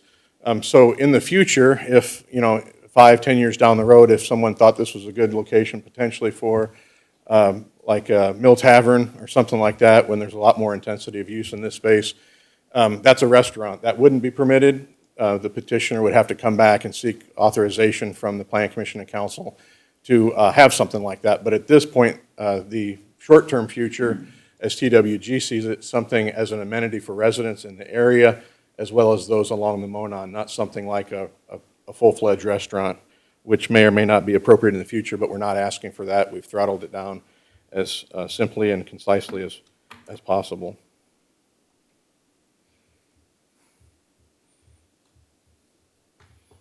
This next illustration is a 3-story building. This view is from the lakeside, looking at the north elevation of that building. Enhancements include, to what you saw before, in terms of that New England style of architecture, would be the shutters, shake siding, lighting fixtures, dormers, roof line trim, and entry details have all been adjusted and modified so that this building is consistent more so with the architecture that we presented at the last meeting regarding the bike hub facility. Building elevations are required to carry the same level of details across all 4 elevations. Again, substantial compliance is required with this from an architectural character perspective. We still have to comply with the architectural standards in the underlying PUD, but this is the design that we will return to you. Your safeguard there is this also requires consent agenda approval by the Plan Commission, so we'll have to present all 4 sides, every building, including the bike hub, back to the Plan Commission at a subsequent meeting for your approval if the amendment is approved by council. Additionally, along this perimeter, there was additional landscaping provided. I think we received a comment about the transition from the public space, which is the boardwalk here that you see in the foreground, and the building. So there's enhanced landscaping here. That's reflected on the landscape plan, and we're substantially compliant per the ordinance with the landscaping plan that's been provided. This is an illustration of the 4-story building, which is along the street frontage. This is Wheeler Road. This is, again, I've just given you an example of the bike hub building, so you see how they connect from an architectural perspective.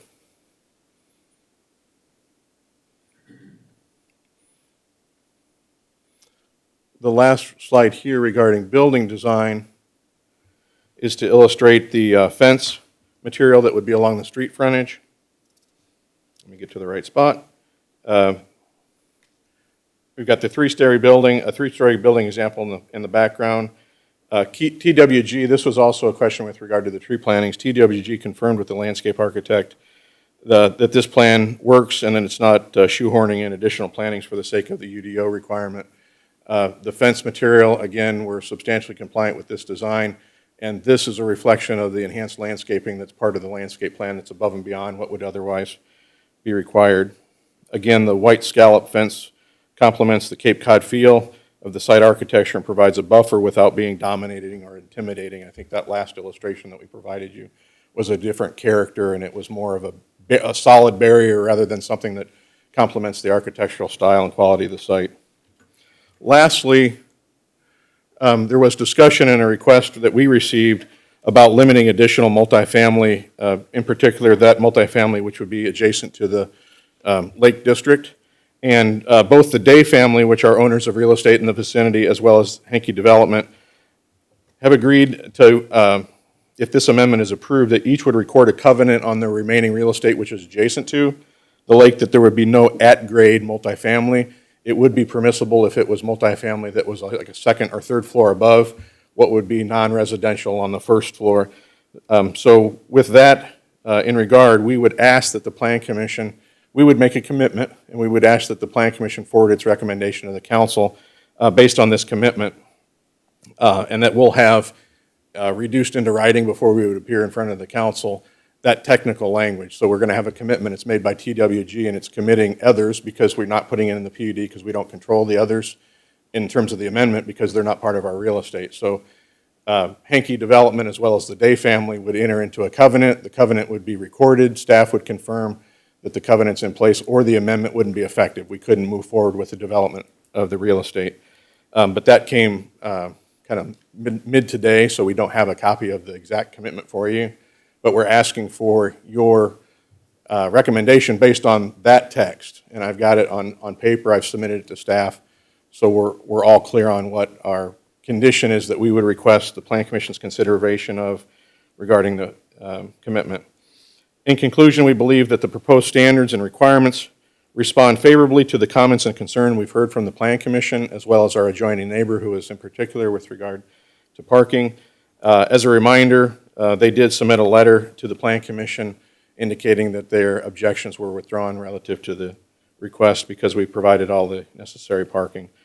With that, we would request that the Plan Commission forward a favorable recommendation onto the City Council based on the amendment as revised with the additional landscaping and other enhancements described and provided to staff, as well as the commitment offered regarding multifamily development on parcels adjacent to the lake. With that, I'll conclude.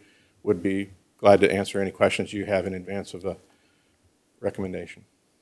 Thank you. Is staff in agreement with John Dabashewitz's suggestion on how to handle this commitment? Yep. Yeah, we're good with that approach. And does that need to be somehow or other part of a motion since it's just late breaking news and we don't have anything in writing yet? We have to craft a motion that includes that obligation as we would send a recommendation? Is Beth online? She is. Not to steal the thunder, but that's the text that's right there on that slide. So that slide is part of the record, and we're asking for your recommendation subject to that being the condition. Right. No, I but get it. the extra document is the one we would prepare in writing that would show the council, here is the covenant that'll be recorded and signed by those owners. Okay, go ahead, I have questions. I guess my follow-up is if Beth's on the call. Yes, Beth is on the call. Is this sufficient? It is sufficient. I would include it in the motion, though. Okay. So, number one, all the other properties around the lake are owned by either Hankey or the Day family, is that correct?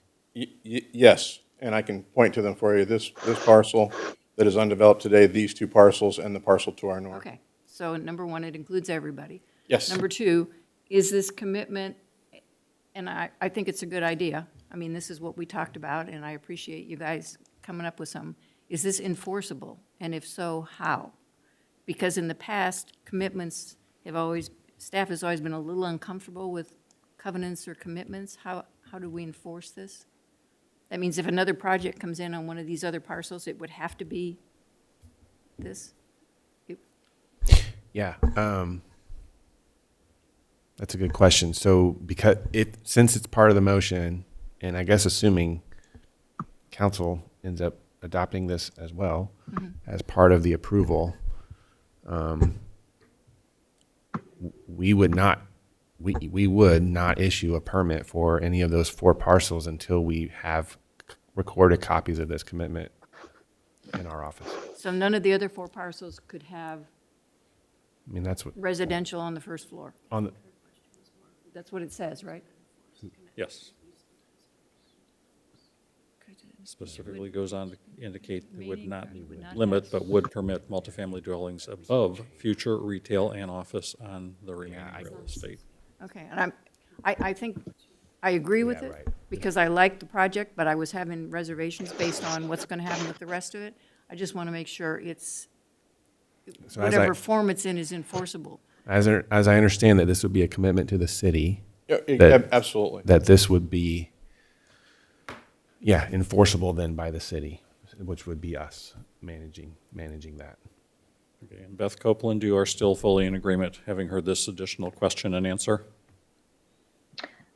I am, yes. Would you like me to read the statute for you on how commitments are enforceable? It's 1015, 3674, 1015. I don't want to 36. add unnecessary comment if you don't want to hear it, but it has to be in writing. The written commitment, unless the written commitment is modified or terminated in accordance with this subsection, it is binding on the owner of the property. It must be recorded in the county recorder's office. After it is recorded, it's binding on a subsequent owner or any other person who acquires an interest in the parcel. So I know that's generally been a concern of this commission, that property gets subsequently sold and what is the enforceability against later owners. So it is certainly, even if it gets unrecorded, it's binding on a subsequent owner or other person acquiring an interest if that subsequent owner has actual notice of the commitment, which I have to hope that Mr. Dobashewitz would make sure happens. Well, what we would do is we would include in the commitment a requirement that those recorded copies of the covenants be provided to staff in advance of the issuance of building permits. So it's all secured up tightly, and not only would we not advance, but the other parcels would be on notice because it would be a covenant recorded on their real estate and the commitments recorded on the subject. So we're confident that everyone has notice, and we wouldn't begin construction without the provision of those commitments to staff in writing.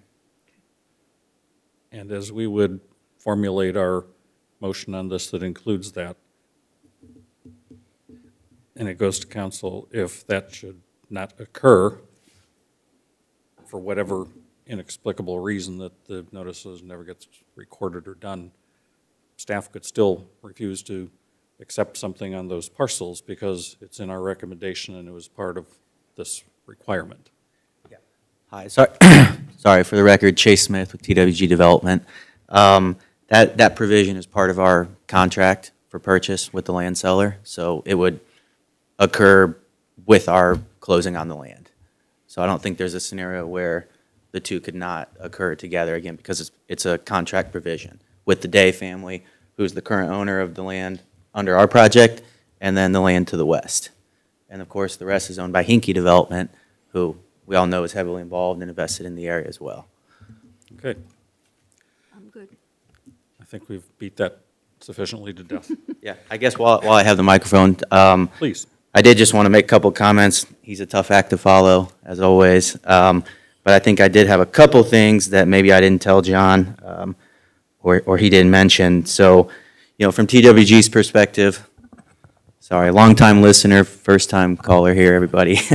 From TWG's perspective, we have made a lot of these edits to the site and to the plan, the architecture, the landscaping, and plans are always changing from a real estate developer's perspective, but some changes are easier to make than others. And I think we would all agree the bike hub, the very Cape Cod feel of the buildings, the landscaping down to the picket fence, I think they just work really, really well. And at the risk of stating the obvious, for this project to be a success for us, we need people to want to live there. And I think every single thing that we've done in conjunction with this body has really furthered that goal. Even people that don't live there, this bike hub, as we all know, the Monon, huge amenity for Hamilton County, Westfield, down to Indianapolis, up to Sheridan. This bike hub is going to be a draw for people from all over. Again, this is kind of my crown jewel here that I didn't want to share with John because I wanted to say it. We have actually been talking with Hinkie Development Group about operating an ice cream shop out of the commercial section of that bike hub. Again, there's a 1,000 square foot bike hub, 2,000 square feet of commercial space. So we're very excited at Hinkie Development Group partnering up with us on that. They're, of course, positioned to staff that with employees from Chatham Hills. So seems like a match made in heaven, and we're really excited about the prospect of that kickstarting the retail, not only here, obviously at our relatively small retail section, but of course to the west, on top of the fact that with Charlestown and our multifamily project, you know, rooftops, et cetera, people in the area complementing Grand Park, and that really, as I know we've all said, and Mr. Hinkie said as well, really is necessary and a boon to that further retail development. So I'm going to sit back down, but of course I'm here for questions. Okay, thanks for your late-breaking news. We'll all look forward to it. Other commissioner comments? I appreciate everything that you've done. It looks great. And as the one dotting i's and crossing t's, when Chase said commercial, just so there's no confusion, it's those limited uses that we've outlined for you in the PUD. Yeah. I know, John. You Thank you. dot your i's and cross your t's. I appreciate it. Yeah, other commissioners, please feel free to weigh in now. Well, I just want to start off that this change in architecture, I think, looks fantastic. I think it's much more in line with the theming of that PUD, of what it said. So thank you for making all those changes. I do have a question, and it may be more for staff, because I think it says that you're compliant on architecture with the exhibits, correct? And then we don't have the side elevations and the rear elevations to show the garage. So then I heard we're going to do that on consent agenda, but usually our process on consent agenda is, if it's in compliance, it's a yes. So I'm just wondering how this is all coming together. We need to know what the back looks like in some way here. The original PUD establishes the architectural standards. This amendment, through substantial compliance, establishes the design character, which you described. All four sides will need to be submitted as part of the development plan. So you'll see that, and staff will confirm that it both complies with the architectural requirements in the PUD and the design requirements that we've described this evening and have been shown on 2 of the elevations of the 3- and 4-story building. It doesn't show the side with the garages. That's not intentional. It's just that wasn't the rendered side for the purposes of the amendment. Is that Same architectural details exist on all 4 sides, and we'll have to illustrate that. Is it something that can be added for council? We can see how we can get the architect to respond to get additional elevations submitted in a timely manner. If we receive a recommendation this evening, the potential would exist that would be on the council's agenda on Monday. So I'm not how sure we can turn that around in that amount of time. But I can confirm that we can't be offered approval of the development plan without the buildings being compliant with both the text amendment and the original zoning. So we have to show it to you, is what I'm saying. And if the Plan Commission deems that there's something else that needs to happen, it would be expressed as part of the development plan approval, and the petitioner would consider that, or as part of a condition of approval, or a come back at your next meeting if it's not all there. John, in the original PUD, which I wasn't here for, does it state 4-sided architecture? Is that what you're saying? Well, there's design requirements that apply to all 4 sides. So Okay. I don't know the words 4-sided architecture in the ordinance, but there's standards that apply to all sides of the buildings. Okay, thanks.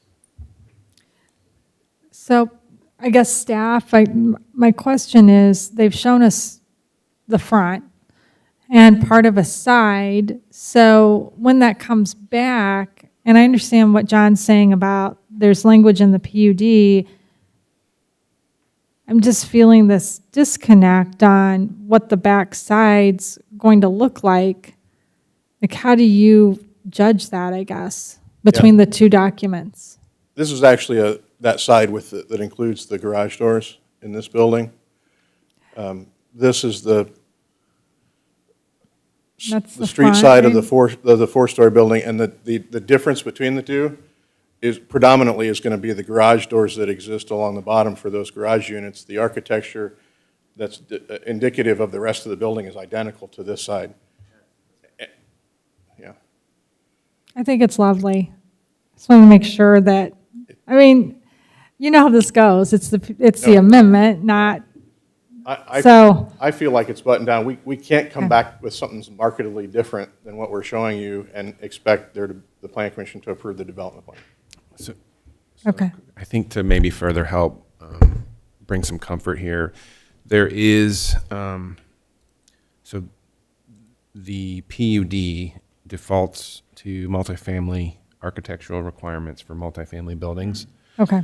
In the UDO, unless it is modified in the PUD, there's 4 or 5 different standards that are modified. One of the things that is not modified is the requirement for four-sided architecture in the UDO for multifamily. So hopefully that helps. I mean, it is already a requirement in the underlying district. It's just not stated explicitly again in the PUD document. Okay. So you all feel comfortable that this is going to look like this all the way around? Even though we don't have it in Exhibit 3 or Exhibit E? Okay. Right. And I know this is a really strange question, John, based on the last discussion. I mean, do you guys think you have enough uses under this? And I'm only asking because, is there an opportunity that I just don't want to miss for something that ties to Grand Park? Like, I don't know if I want to call it a souvenir shop, but, something that would tie to Grand Park since you're so close. Just ask. They had a lot of discussion about that, and if in the future we determine that there's something, we want the Plan Commission and the council to weigh in Okay. on that request and make the determination with us, and by us, I mean with TWG and the owner, in the future, so everyone's on the same page and in agreement that that's a use that would complement the area. Okay. And I wasn't thinking like 5 things, but I was thinking something specific to Grand Park. If there was anything that you had missed, I, be favorable to that. Thank you. Thanks. Okay. Any other APC comments to my left? I do have one. My concern remains with the largest building. When you look at the orientation, the whole package here, so we've got on this whole side, it's going to basically be parking and then a very big building. And what we're going to be seeing when you think about, being on the water and across the water, this is going to have to sit up from there. And so really those garages and that rear elevation is what's going to be very evident, and this is a primary amenity for the whole project. If you're familiar with the site, there's a big grade difference between the grade at which the buildings are being constructed and the normal pool of the lake. So you have a situation where the garages on the first floor level, as well as the additional landscaping that the commission suggested be required, is going to supplement the visibility of that. So this is the building I think Cindy is talking about, and the garages would be on this side. This is all the additional landscaping that we added in, and down here is the normal pool of the lake. So if there's a patron who's on the lake and looking up into the site, or somebody from several football fields away on the other side of the lake looking at the site, you're not going to read the garage doors on the first floor. You're going to read the second floor and above, and that area is going to be visually obstructed by the landscaping in there. Okay, well, I mean, that landscape doesn't look that thick to be the full screen for this kind of thing, just looking at it, but. We can have the landscape architect look at that and determine some additional planning materials, something in terms of a year-round screen like a U rather than maybe some other plant materials that would help supplement that or elevate given it. the sheer size of this and its visibility, I really wish that we had a rendering for that elevation. You are asking for something that is obviously much bigger building than we typically allow. And then to not have all the elevations makes us nervous. We did present at your last meeting. I don't know if we can pull up that slide. It shows it's a stick drawing of the rear elevation. It doesn't show. That's the 4-story building. It doesn't show it it's not colored up like that is, but it illustrates that 4-story building in elevation view. I mean, in essence, there will be garage doors on the garages that will be painted to match the base color of the building, and they'll be in, for instance, on this building on the other side, these bays translate into locations where they're on the other side. There would be garage doors. So on the first floor, there'd be a garage door here, here, here, here. So in essence, take that image of that dwelling or that building and replace the first floor set of windows in each bay with a garage door, and that's the appearance of the building. No, I was going to say, Pam or Kevin, if we could pull up the last submission we made prior, granted, it's not going to be as Cape Cod-y because it was our initial architectural iteration. But yeah, John's exactly right. For all intents and purposes, the rear of these buildings is a mirror image with that first floor garages. I think if you see, again, it's not going to be quite exactly the same building, but you'll see how similar the backside is to the front side. Yep, the petitioner's presentation. And if you scroll through that, there you are, right, that one. And scroll down. Those are the garage doors. Yep, so that's exactly it. You can see the only difference is they're garage doors instead of doors to units. But same Cape Cod feel in the back as in the front. It changes the nature of the offsets and stuff, though, doesn't it? I mean, it doesn't look like you have the same kind of architecture. Originally, when you guys told me this project, you basically said it's the same on the front and the back. But when you look at that, it's not really the same. I mean, when you look at the roof lines, you look at, the offsets.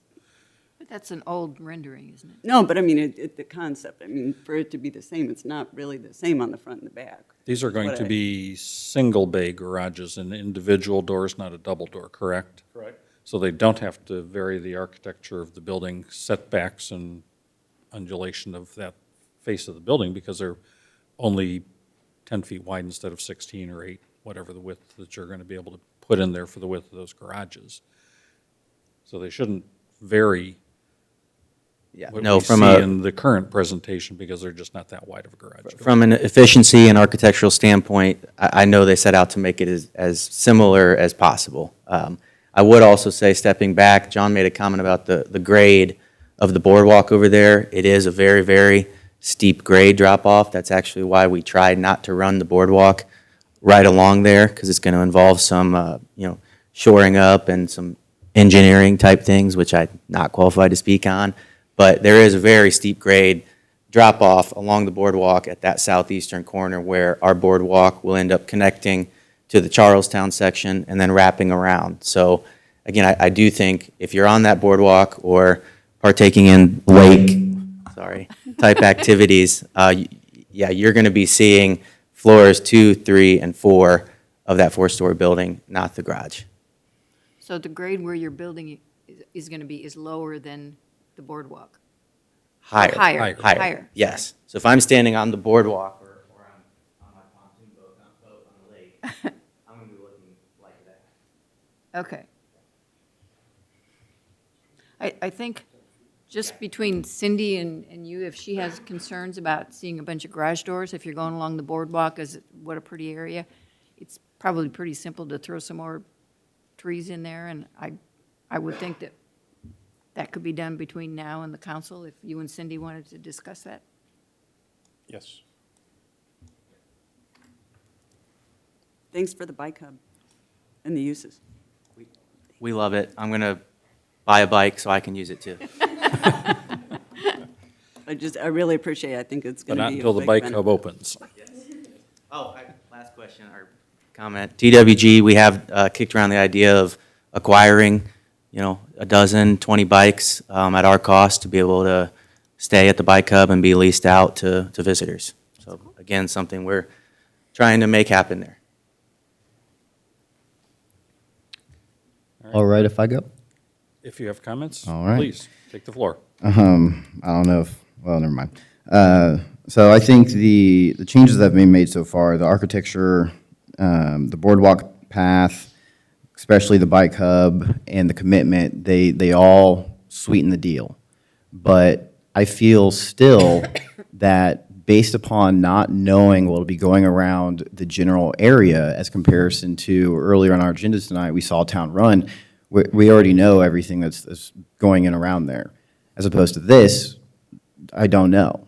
And so with that, I feel like I'd be making a compromise on on behalf of not just our residents, but our visitors. And I don't feel comfortable making that decision without, again, knowing the full scope of this area, when all I constantly hear is we don't need more apartments. We need things that serve both our visitors and our residents.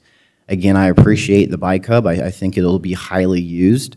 But, and to Cindy's point, having a 4-story apartment complex being kind of the main fixture of what will be seen across the pond, I'm, again, not quite comfortable with that. But I do appreciate, as always, the changes that have been made. It's just, I don't feel comfortable acting upon as it is presented today. So that's just my comments on that. Thank you. Thank you. Just for fun, I pulled up the GIS and put the contour map on it. It appears that the lake is about 895. That's the line that's around the edge of it. And some of the additional lines pretty close by go up another 10 to 11 feet.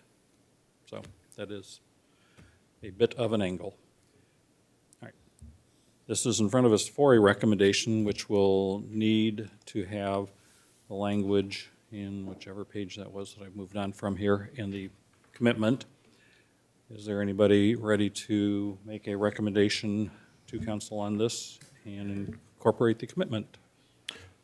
I make a motion that we forward a favorable recommendation to the city council for 2202 PUD-08 Grand Park Village PUD Amendment 4, subject to executing, oh, thank you for putting that back up there, the commitments requiring execution and recording of the covenants as previously discussed, which would limit,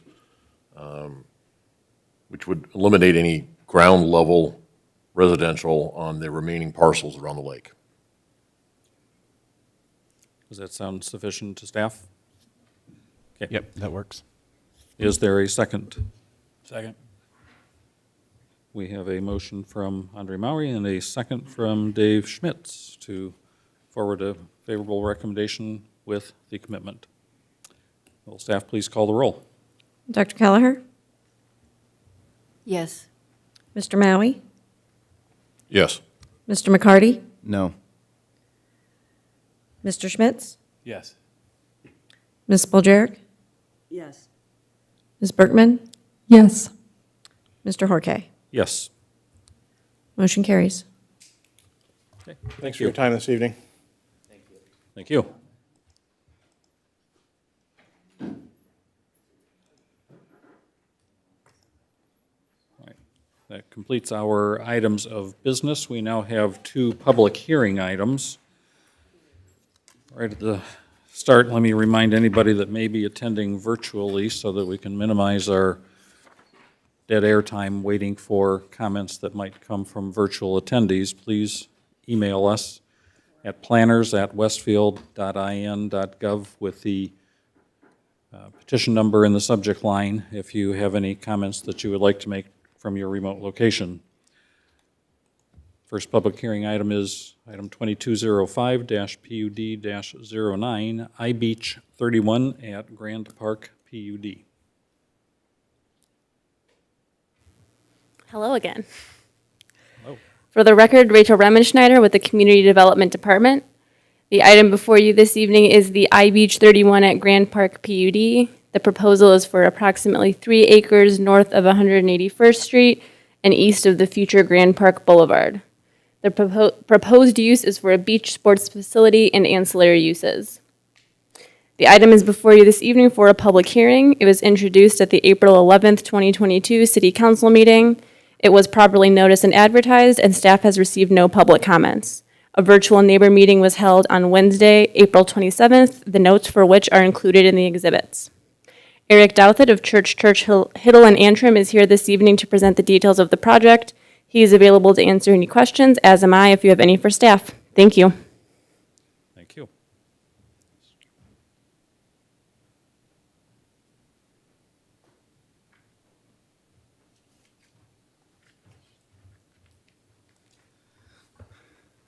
Good evening, everyone. Eric Douthit, Church Hiddle Antrim, 116th North Union here in town.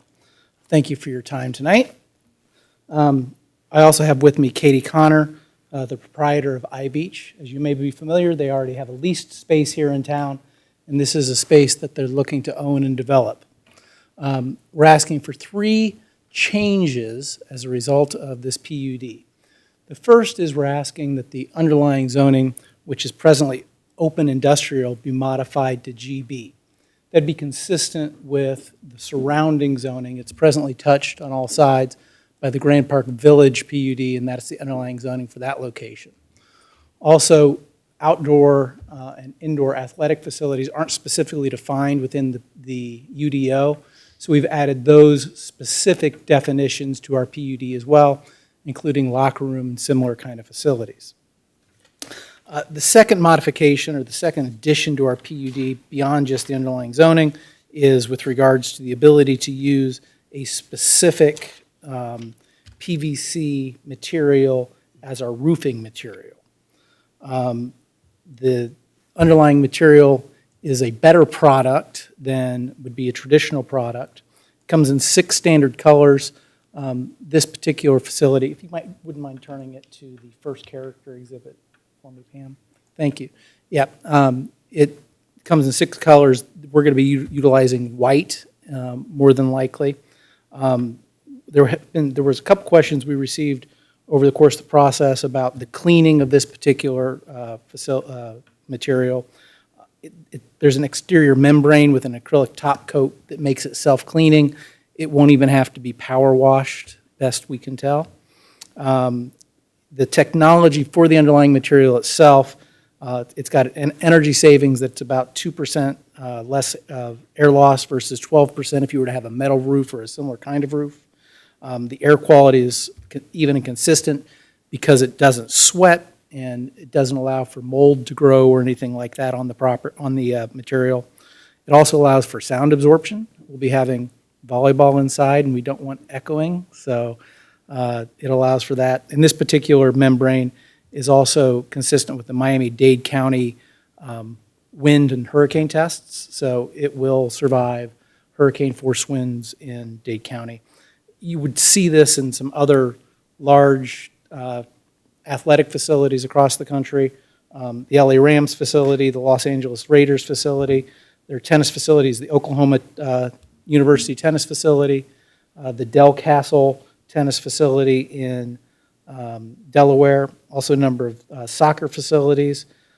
The Hard Rock and WinStar casinos also use this material, as well as a number of airports. The third request that we're making is a modification of the landscaping. Given the unique outdoor use that we've got here, we've asked for a modification of the landscaping consistent with what you see on what's displayed here.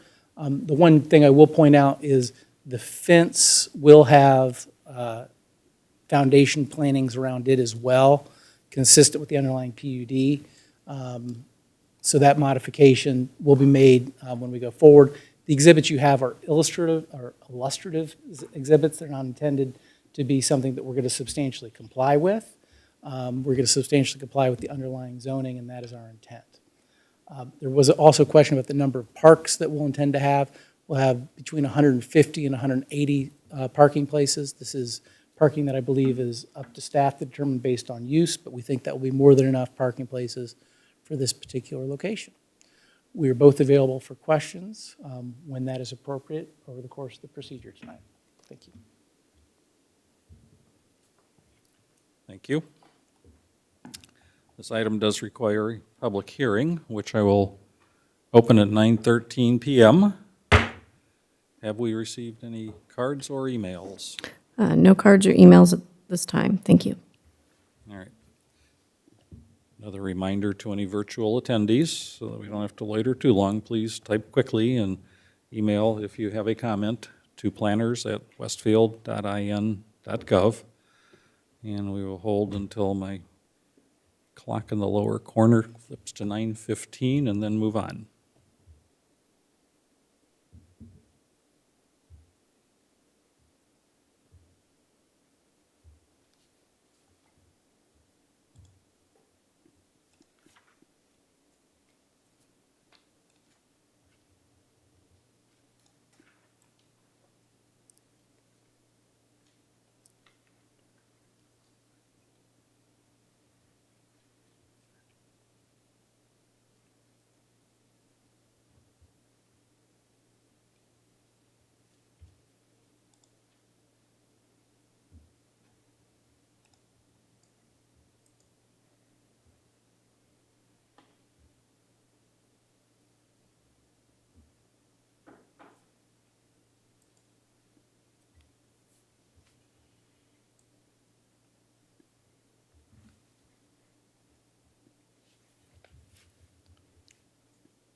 The internet now says that it is 9:15 PM Eastern Daylight Time, so if we haven't received any emails, the public hearing is closed.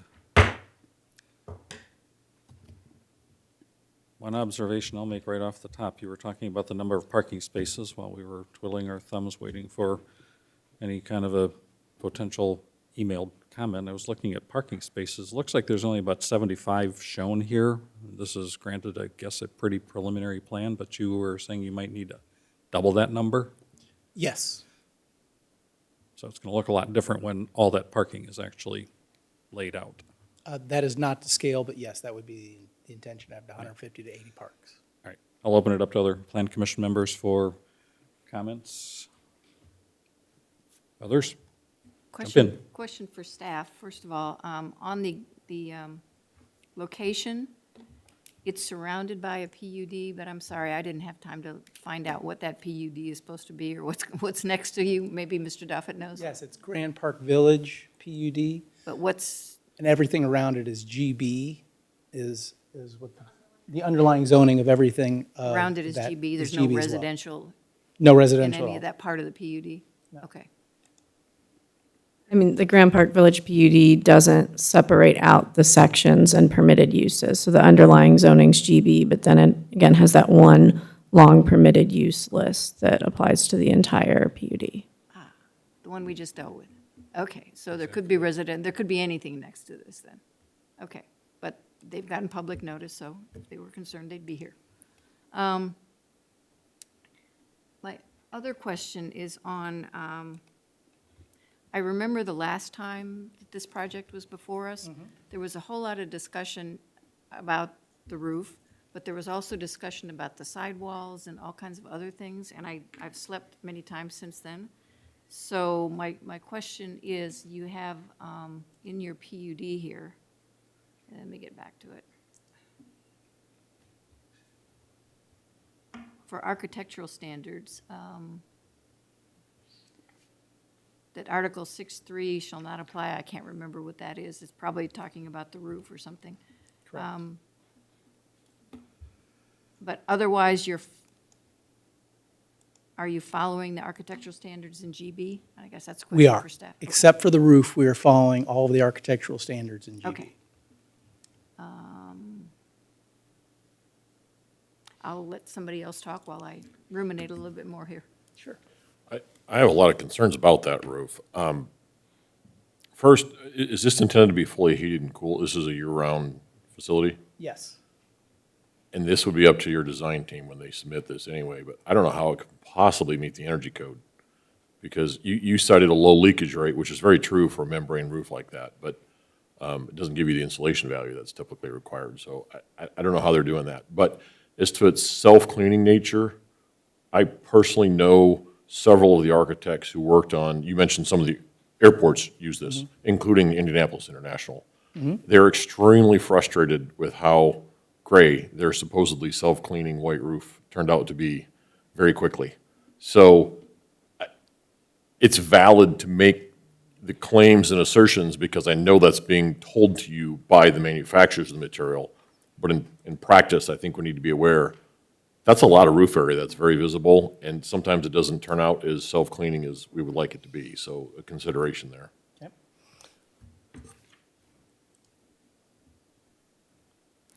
Other comments? I'll just briefly say that I love that you've reconsidered coming out here to the Grand Park. I think it's a perfect use. Be happy to have you. My only one concern, based upon not knowing future plans with 181st, and given how there's not too much space for maybe something else between the future Oak Ridge Road expansion up to Grand Park Boulevard, might it make more sense in the future? Obviously not at this time because the extension isn't constructed all the way to Grand Park Boulevard yet. But having the consideration to make an access road from Oak Ridge Road extension to I-Beach, just because it might be a shared drive pending if there's any other users that come, but it might be a safer drive as well as add more parking in the future, just again, based upon how crazy busy due to all the other construction that's going on around 181st. So I just wanted to mention that as a possible future consideration. I can tell you that we've had informal discussions with Hinkie, who represents D&W Farms, who owns the real estate around us, with regards to the surrounding real estate, but we haven't had any specific things to report back to you on that. That was something that was brought up at the introduction of the council meeting. We've reached out and started those conversations, but we don't have anything specific to report that would fall within that specific access road to the west kind of piece. So is Grand Park Boulevard going to be, there's a sliver of land between Correct. this parcel, and nobody knows what's going to happen with that? I mean, it's not buildable, probably. Well, that's what we've been reaching out to the folks at Hinkie to talk about. Okay. Glad we covered that. I was going to bring it up as well. So, any other comments, Victor, or is that it? Kristen? I'm sorry, maybe I wasn't at the meeting where this came up previously, so I apologize if it's repetitive, but I noticed on the architecture standards, what we're looking at tonight, you're talking about it just being the massing and not the actual design. So is that, you're not thinking it'll be blue? Is this somewhat of a pole barn type structure? I guess I'm a little confused with the writing in the PUD and the concept plan. Yeah, so our intention is to meet all of the requirements, all of the architectural requirements under general business, except for the roof. So that would include exterior materials, exterior facade, all of those architectural standards will be applied. The architectural standard with regard to color requires a variance in color, and so we'd be required to meet that. On the front side, on the exterior side, it requires either 100% masonry or 60% masonry with a second material. So we will work diligently with staff and make sure we're otherwise complying with whatever those underlying architectural standards are. The only variance we're asking for is for the roof itself. Did that answer your question, Chris? So we're going to see another version of Yes. this building Yeah, so before a vote? Yeah, when it comes to the detailed development plan, you will see something that is much more specifically engineered and designed versus just an illustrative drawing here today that will comply exactly with the underlying standard. Thank you. You're welcome. I think, just to jump in again, probably Kristen, who's new and our UDO is huge. If you go to the general business and read the architectural standards, I think you'll see what limitations or not Yep. are put on the building. It's in chapter 7-17. So 6-17, sorry. 6.3 of the UDO. I was looking at the page number, I'm sorry. Thank you. Comments from Cindy Spolger, Dave Schmitz? Nothing additional for me. I am a little concerned about the roof. And again, not knowing, we don't have experience here with that kind of roof. It being white, too, can be awfully bright, and then, of course, show a lot of dirt. So that is concerning. One of the reasons that we so many of the times ask for the State Road 32 architectural standards is because our actual general business standards are not very good. And so people wind up using the overlay standards because that's the only other real good commercial kind of standard we have. So it does make me a little nervous just to say that you're going to follow GB and knowing that we've wound up with GB that is not actually what this community really wants. And that's a dysfunction that we have with some of our standards right now, at least from what I can tell in terms of what's getting approved versus what's in our UDO. The other thing I'm wondering about is the landscaping. There is a lot of variance that I'm not quite sure why. I mean, why are you going for a 5-foot instead of the 8-foot foundation? I mean, why couldn't you meet that? Why? To create enough parking and enough space for our beach volleyball facility. We'd lose too much ground if we did that. Okay, I'm confused, because what you're showing me looks like you have room on the site to accommodate most things. But then I'm seeing a lot of times where you're wanting to vary and do less. So I'm not sure I'm I'm tracking with your specific question. Okay. I think what she's saying is, it looks like there's a lot of place to put landscaping there, but then going back to what Bob asked, is that enough parking? And you said, no, it's gonna have to be almost twice as big. So that picture isn't really I'm not representative. seeing it all in your language for what you're asking for landscaping. I don't see how it matches up at all with the ordinance language. With the ordinance language? Yeah, for what you're asking for with your landscaping, when I look at that, it doesn't translate to me in terms of what you're Yeah, asking. this is an illustrative exhibit. It's not intended to be a detailed development plan. It's not intended to be a concept plan. It's not intended to be a landscape plan. So. I don't kind of know what that is then. And so Then- all I'm then only what we looking at can- then Yeah. the standards here in the language. And you're Correct. asking for a lot of changes. We are, yes. And it would seem that some of them are not necessary to ask for changes. So I'm just wondering why certain ones are different. Yes, and speak with our engineer and our builder in order to get the necessary parks that we need, in order to get the necessary amount of space that we need for the 8 beach volleyball facilities and for the indoor facility. This is how the landscaping, this is how they're telling me the math adds up with regards to getting to the landscaping. I can certainly try to answer your question more specifically and try to work on a more detailed landscaping plan as we're going forward, if you think that would be helpful as we get towards the vote.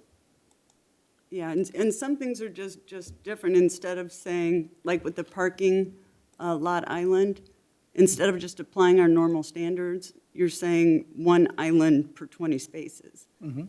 But I also don't know what that island is, what's in the island, or anything else.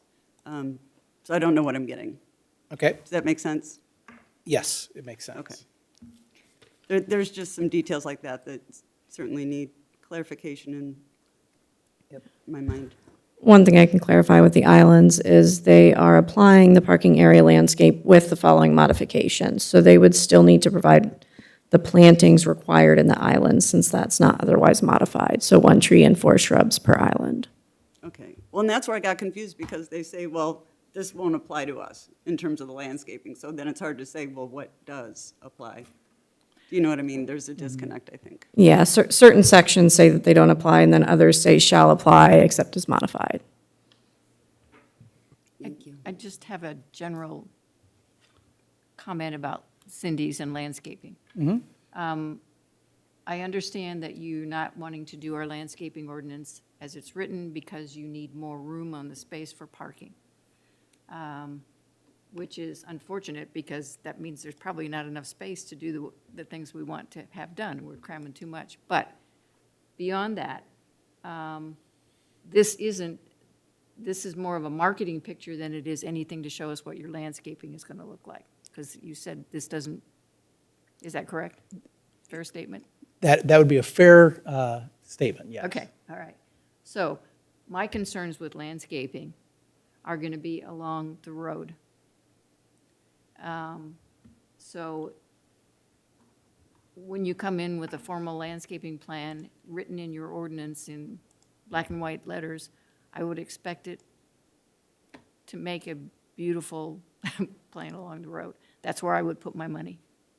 If I had to get rid of trees and landscaping for parking, I would do the front of the property and make it outstanding rather than on-site or buffer yards.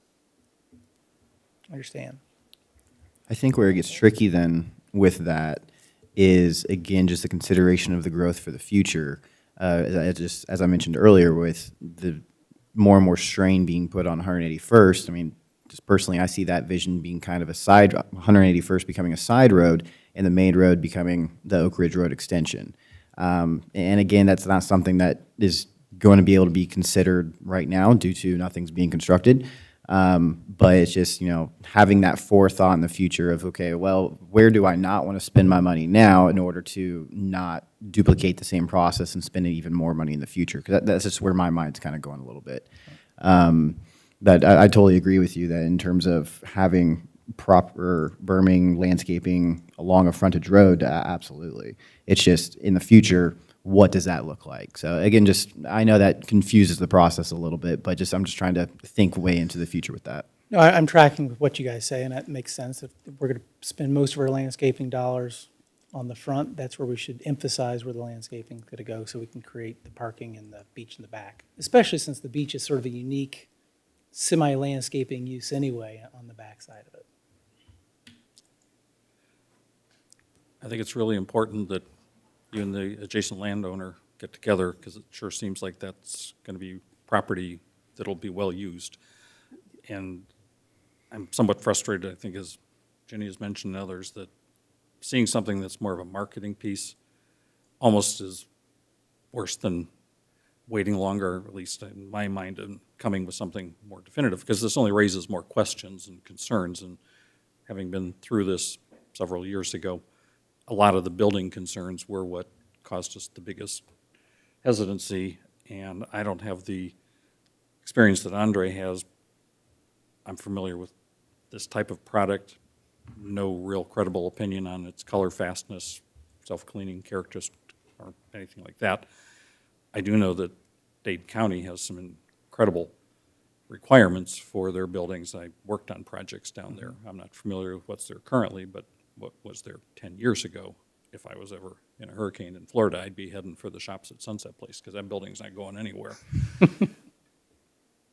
But a lot of those standards, I mean, there's for wind uplift, but there are also penetration standards. And I can't imagine that the 2x4s that have to get shot out of a cannon multiple times while this is flexing, that it's not complying with all those kinds of standards, because there are things that keep the glass, all the fenestrations in a building from failing and then causing the building to fail fully, because that happens from the inside out after the openings are compromised.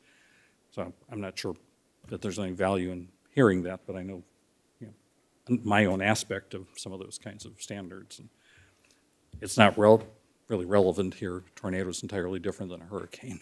Right.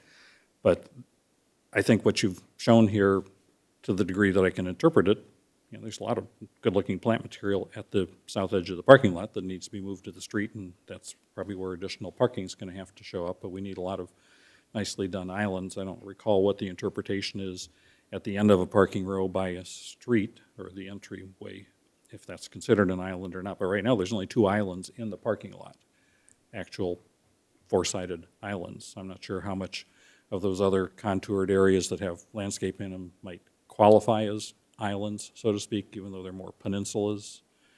But there is a lot that we have to see that's going to be different before. Very generally speaking, I think what we're missing is that most of the time we have something more specific than we tie it and say that this concept plan, it needs to be in substantial compliance with this. Right, and we don't have that this time. That's not the way this is being brought forward. And Correct. Then instead, these exhibits don't really mean anything then. So there's the disconnect. And I understand that, and we were very intentional in making sure that we aren't going to substantially comply with the exhibits that are presented. And we're happy to withdraw the exhibits if they're causing confusion in that regard. We're going to comply with the underlying zoning except for the small modifications that we've made, and that's our intention. We'll try to put together as best we can a landscaping plan, understanding I'm not going to have an engineered site plan.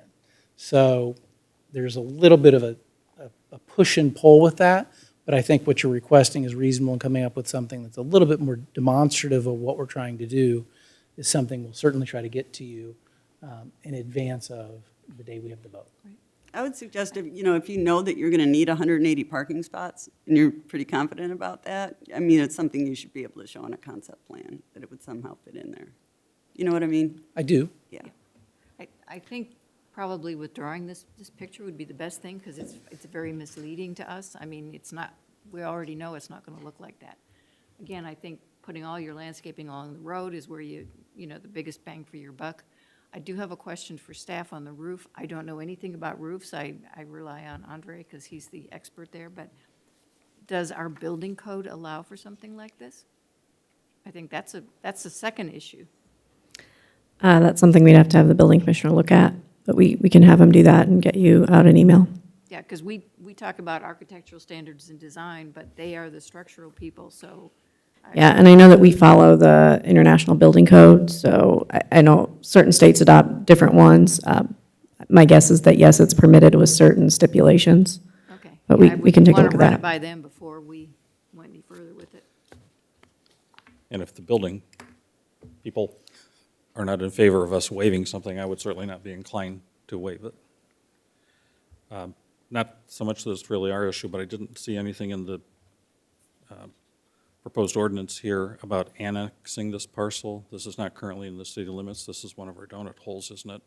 Correct. That'll be So something we'll have to this would need to go be through after annexed we as a get through part this of this. process. Yes. Yeah, we can send them the typical language that we include regarding the annexation requirement to include. Okay. Another thought from Andre? Yeah, sorry, I should have let off my previous comment by saying I hope this comes to fruition, because I think it's a great use and it should land here. So that's a very good thing, and thank you, Victor, for saying that right away. This might sound almost a silly question for staff, very rudimentary, but back to the roof question.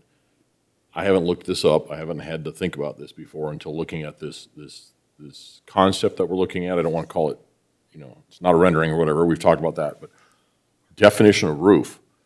Because to me, the way I read this, let's say the triangle that's the whiter color, which reads to me like a gable style, is coplanar with the wall. That's wall, that's not roof. The roof here would be two planes, one that faces toward us and then the back side of that, not the ends. That would be my interpretation as well. The color, which I know this, again, is not a colored out rendering, but made me actually wonder, was it meant that it's PVC from that horizontal line up? And I don't think that would meet the intent, because to me, that's wall, that end face.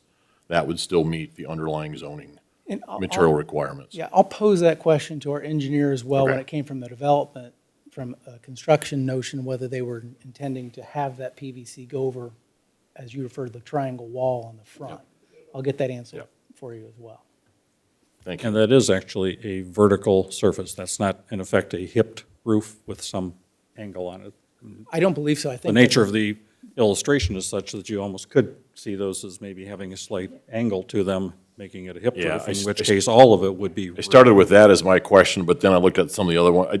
I do think it's coplanar, like to your point, it's not a hip or it's a gable, but if you could clarify all that and make sure that's a wall. We're only talking about two surfaces as being the definition of roof that you're asking to change material on. I understand the question, and I'll ask somebody who actually knows the answer.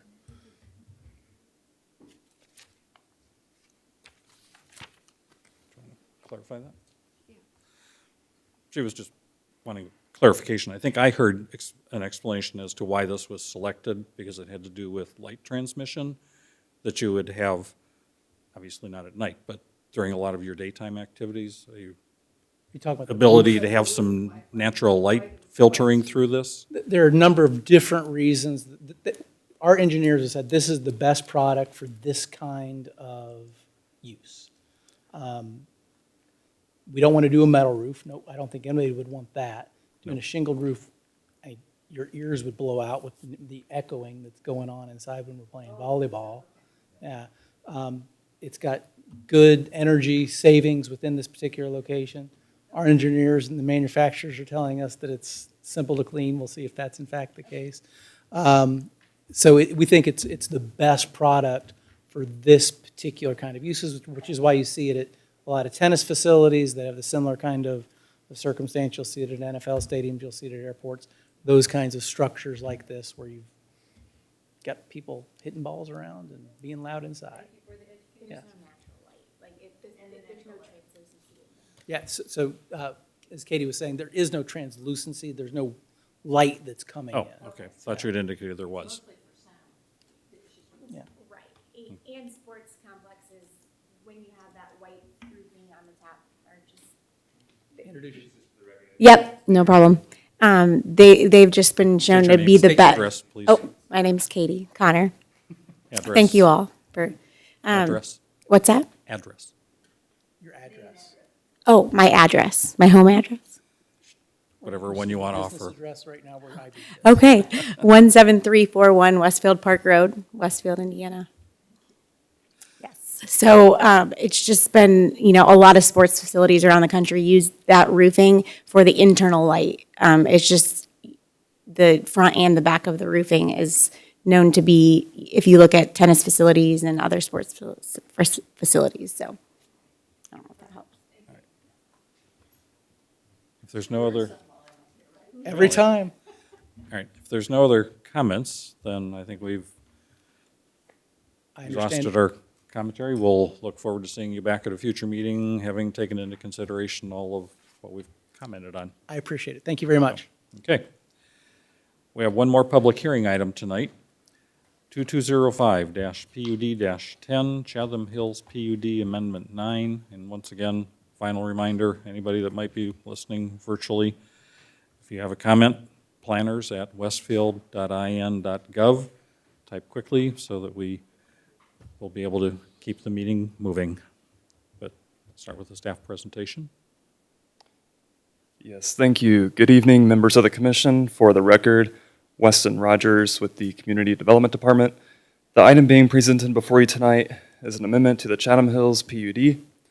The proposed PUD amendment is related to the 21-acre real estate parcel located at 859 Chatham Ridge Boulevard. The petitioner is proposing to divide the subject property into 2 individual estate-style lots. The proposed amendment would modify the default architectural and landscaping standards associated with the subject real estate. The item before you this evening is up for a public hearing. It was introduced at the April 11th City Council meeting. It was properly noticed and advertised, and staff has received no public comments. A virtual neighborhood meeting was held on Wednesday, April 27th. The petitioner is here tonight to present details of the project. They are available to answer any questions, as am I, should you have any for staff. Thank you. Thank you.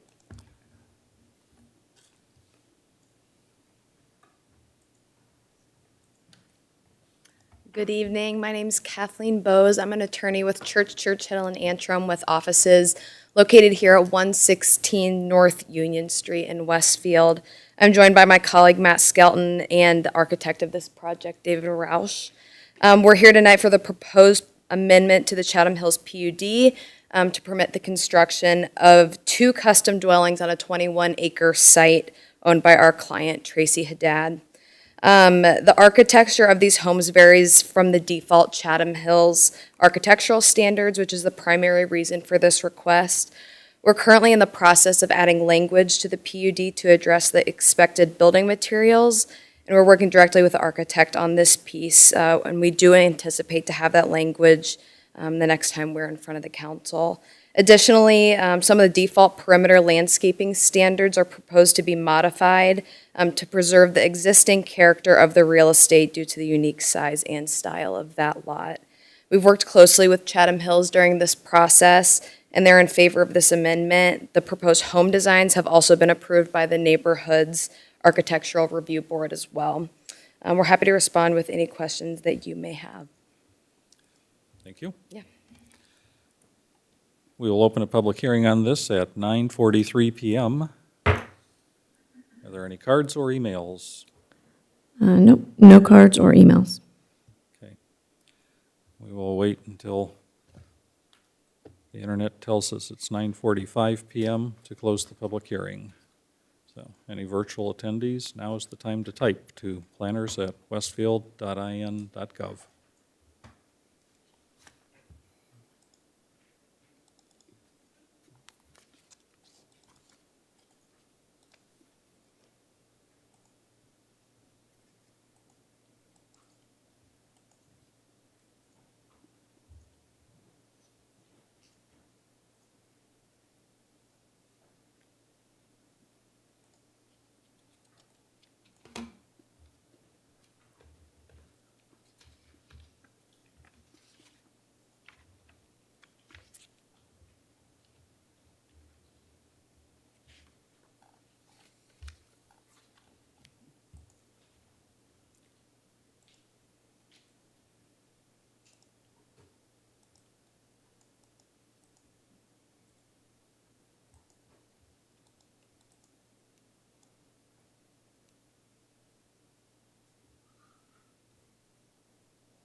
It is now 9:45, so unless we've received an email, I will close the public hearing. Are there any questions from staff or from the APC for staff or the petitioner? Well, if we just have one person speak, I guess I'll just say that I love, love, love the renderings, and it's an awesome job. And that particularly I like the second one the best, Exhibit D, but the first one kind of reminds me of Cameron's house in Ferris Bueller's Day Off. So just, make sure parking's all right with any expensive cars, but I think this will be a fantastic addition, so thank you. Thank you.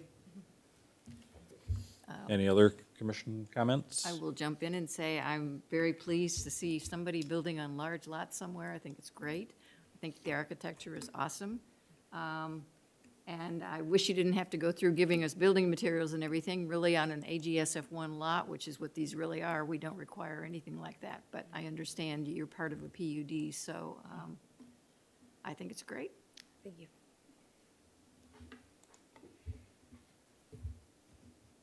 I echo that sentiment.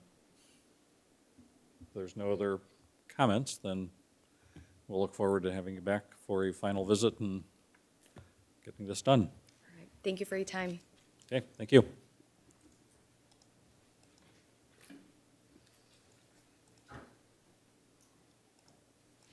All right. Closing out all that. We have other items continued to a future meeting, but then it goes down to reports and comments of Plan Commission members first. Are there any of us that have things to share? If not, then it's time for the downtown update. You get your own line item.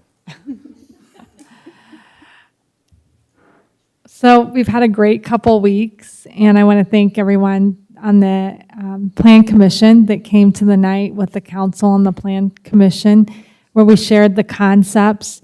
We met today with the COA team and shared with them. Steve Latour met with the group of business owners along 32 and shared the concepts with them, and that was all, again, very, very positive. So we're getting a lot of positive feedback. The team will be getting together soon to start kind of going through and detailing the plans a little more and tightening up the costs on the project. So we're moving forward. Thank you. City Council liaison. The council did not have a second meeting in April, but there was a finance committee meeting, and Caleb, I don't know if he's on the call, he did a really nice presentation on the effort that the Community Development Department has been working on, it seems, with residential building. And so my hope would be that that presentation could get sent to us and that we can review it and maybe then have a workshop meeting or something to talk about it. Yeah, we can do this however you want. It's on our radar for Caleb to essentially give that presentation to this group at one of your meetings, either second meeting in May or first meeting in June, depending on how the agenda is looking. So, we're happy to share that. Yeah, if you could just even send us the email so that way we can look at it even It's on beforehand. YouTube, right? Yeah, I think so. So, yeah, if somebody could just send a YouTube link, we could at least have a chance to review it ahead of time so we could have popcorn and listen to him talk. It's hard to see it's hard to see with YouTube on the screen the way the presentations are. I don't know if you've ever seen it. It's a split screen and it's hard to see what's being. You'd be able to hear the audio, but Yeah. not so much see the visuals. But we did exchange a couple of emails, and he was estimating this might take 15 minutes, maybe for the presentation that this body would need, perhaps a little longer, and anticipating some Q&A that would probably need a 30-minute chunk of some future meeting to do it. I was thinking we might just be better getting it cold as opposed to reading something first and maybe not understanding it and then having to relearn it, but maybe I'm not sure exactly how detailed it gets, but either way we want to handle it's fine, but made sure it was on staff's radar to pick one of the next couple of upcoming meetings where we didn't already have a pretty full agenda to go ahead and allocate 30 minutes for this. Could be at the beginning, could be at the end. Yeah, you tell us how you want us to do that. We're happy to send. We have the slideshow we can just send out, and perhaps the link to the YouTube. That would be great.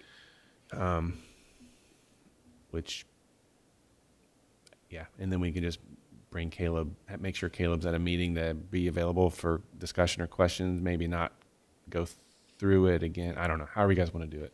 Well, I think it might even be neat to do, if we can do like a workshop session at some point. I mean, did I see you, Pam, at the housing conference today? Yeah. We were at the Hamilton County Housing Conference, and, you know, I think that's some really interesting information to share, too. That's important for us to be aware of in terms of overall housing in Hamilton County and how we factor into that, too. So I think it'd be great to have kind of a session on housing, personally. Yeah, I just want to voice my support for having workshop meetings. I think that'd be awesome because I thoroughly enjoyed our workshop meeting with council and talking about streetscape and so forth. So any opportunities we can do that in the future, whether it be housing or other business developments, so on and so forth, I think that would be fantastic. And then just because I'm speaking real quick, sorry, just when staff has an opportunity to answer, question in regards to the future establishment of the plat committee, because that was just a thought that sparked in my mind. So sorry. That's in my update, so. I've only got one more thing. We haven't got And Beth, are you still on the phone? Beth, are you there? Sorry. Yes, no, I'm here. I just had to find the mute button. I don't want to put you on the spot, but we do have a lingering question about when you open up a PUD. Yes, you do. Yeah. Do you have any more information you can share on that? I can tell you that 2 of us have been researching it because it's not simple and straightforward. So I spoke with Mr. Horke. We exchanged a couple text messages. I assure you we are researching it, and I will have something to you soon. I do not want to just spitfire something without making sure that it's accurate, because the statutes are not crystal clear on it. But yes, you're going to have an answer very soon. With our whole community being so heavy in PUDs and us having to vote and consider amendments on big PUDs all the time, it is something that is impactful for us. So I look forward to getting that information. This is a very Westfield specific question, because your community generally only adopts PUDs. This is not something that I have had to explore really with any other community. So, and I know the concern, and I've heard all of the frustrations by the individual commission members. So I assure you it's on my radar. I have something I've started copying and pasting some of the statutes because I want to be able to walk everybody through kind of the analysis that I'm coming up with. And I expect that what I have will be the beginning of a discussion and not the end of a discussion. So, but I want to make sure that what I provide you is entirely accurate, obviously. Okay. Beth, Jenny here. You might want to contact Kevin Buckheit. He's with Krieg DeVault. He was the director of planning at the time that we wrote the PUD ordinance, and he was the one that made that comment. So I know he's a very bright fella. He's been doing planning and zoning for 35 years. You might call him and say, hey, have you got any information on what this means or what? It might save you some time. I appreciate that. All right, thanks for the update. We want it right, not necessarily fast, but if we could get both, that'd be terrific. All right. Does not look like we had a BZA meeting in between the last APC meeting and now, so no update from you, but there will be one coming. So now we're to community development, and you've promised to have things for us. Yep, I have 2 things to share. So one, Victor, thank you. We will be introducing a UDO amendment to the City Council next week, May the 9th, that addresses a couple of procedural changes that we've been talking about as a group for some time now. So just kind of recap. One is the creation of a plat committee. The second one is the kind of creation of this workshop meeting process. And as we got into that, it became evident that we needed to do some refining to our development plan processes to more clearly separate out detailed development plan, overall development plan, which approving body or authority each of those go to. So we spent a lot of time kind of dissecting that and spelling that out. So those are kind of the main points of the UDO amendment. There's probably a handful of other things that are associated and related to each of those processes and the specific things that the Plan Commission and the Plat Committee will be seeing, but we'll be introducing that again May 9th. It'll be, I think, linked to the agenda probably tomorrow. So if you want to check it out early or maybe get a jump on it, you're more than welcome to, or listen to that portion of the council meeting just to kind of get, again, kind of a heads up. But our plan is to send the full Plan Commission the draft ordinance as a week or so ahead of the meeting. We're planning on having a public hearing on this at your next meeting. We're trying to speed this up a little bit because this is a process change that we've been wanting to make for some time. So hopefully the sooner we can get this through, the sooner we can start using these new processes. So that's the update on that. Any questions on that topic? No.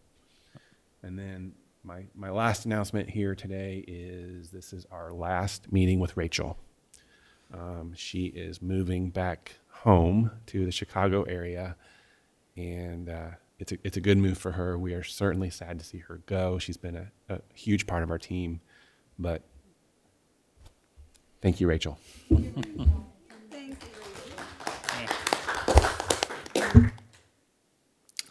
All right. Do we have a motion to adjourn? So moved. Second. Motion from Dave Schmitz and seconded by Cindy Spolcherik. All in favor? Say aye. Aye. Aye. Anybody opposed to adjourning? I didn't think so. We are adjourned at 9:57.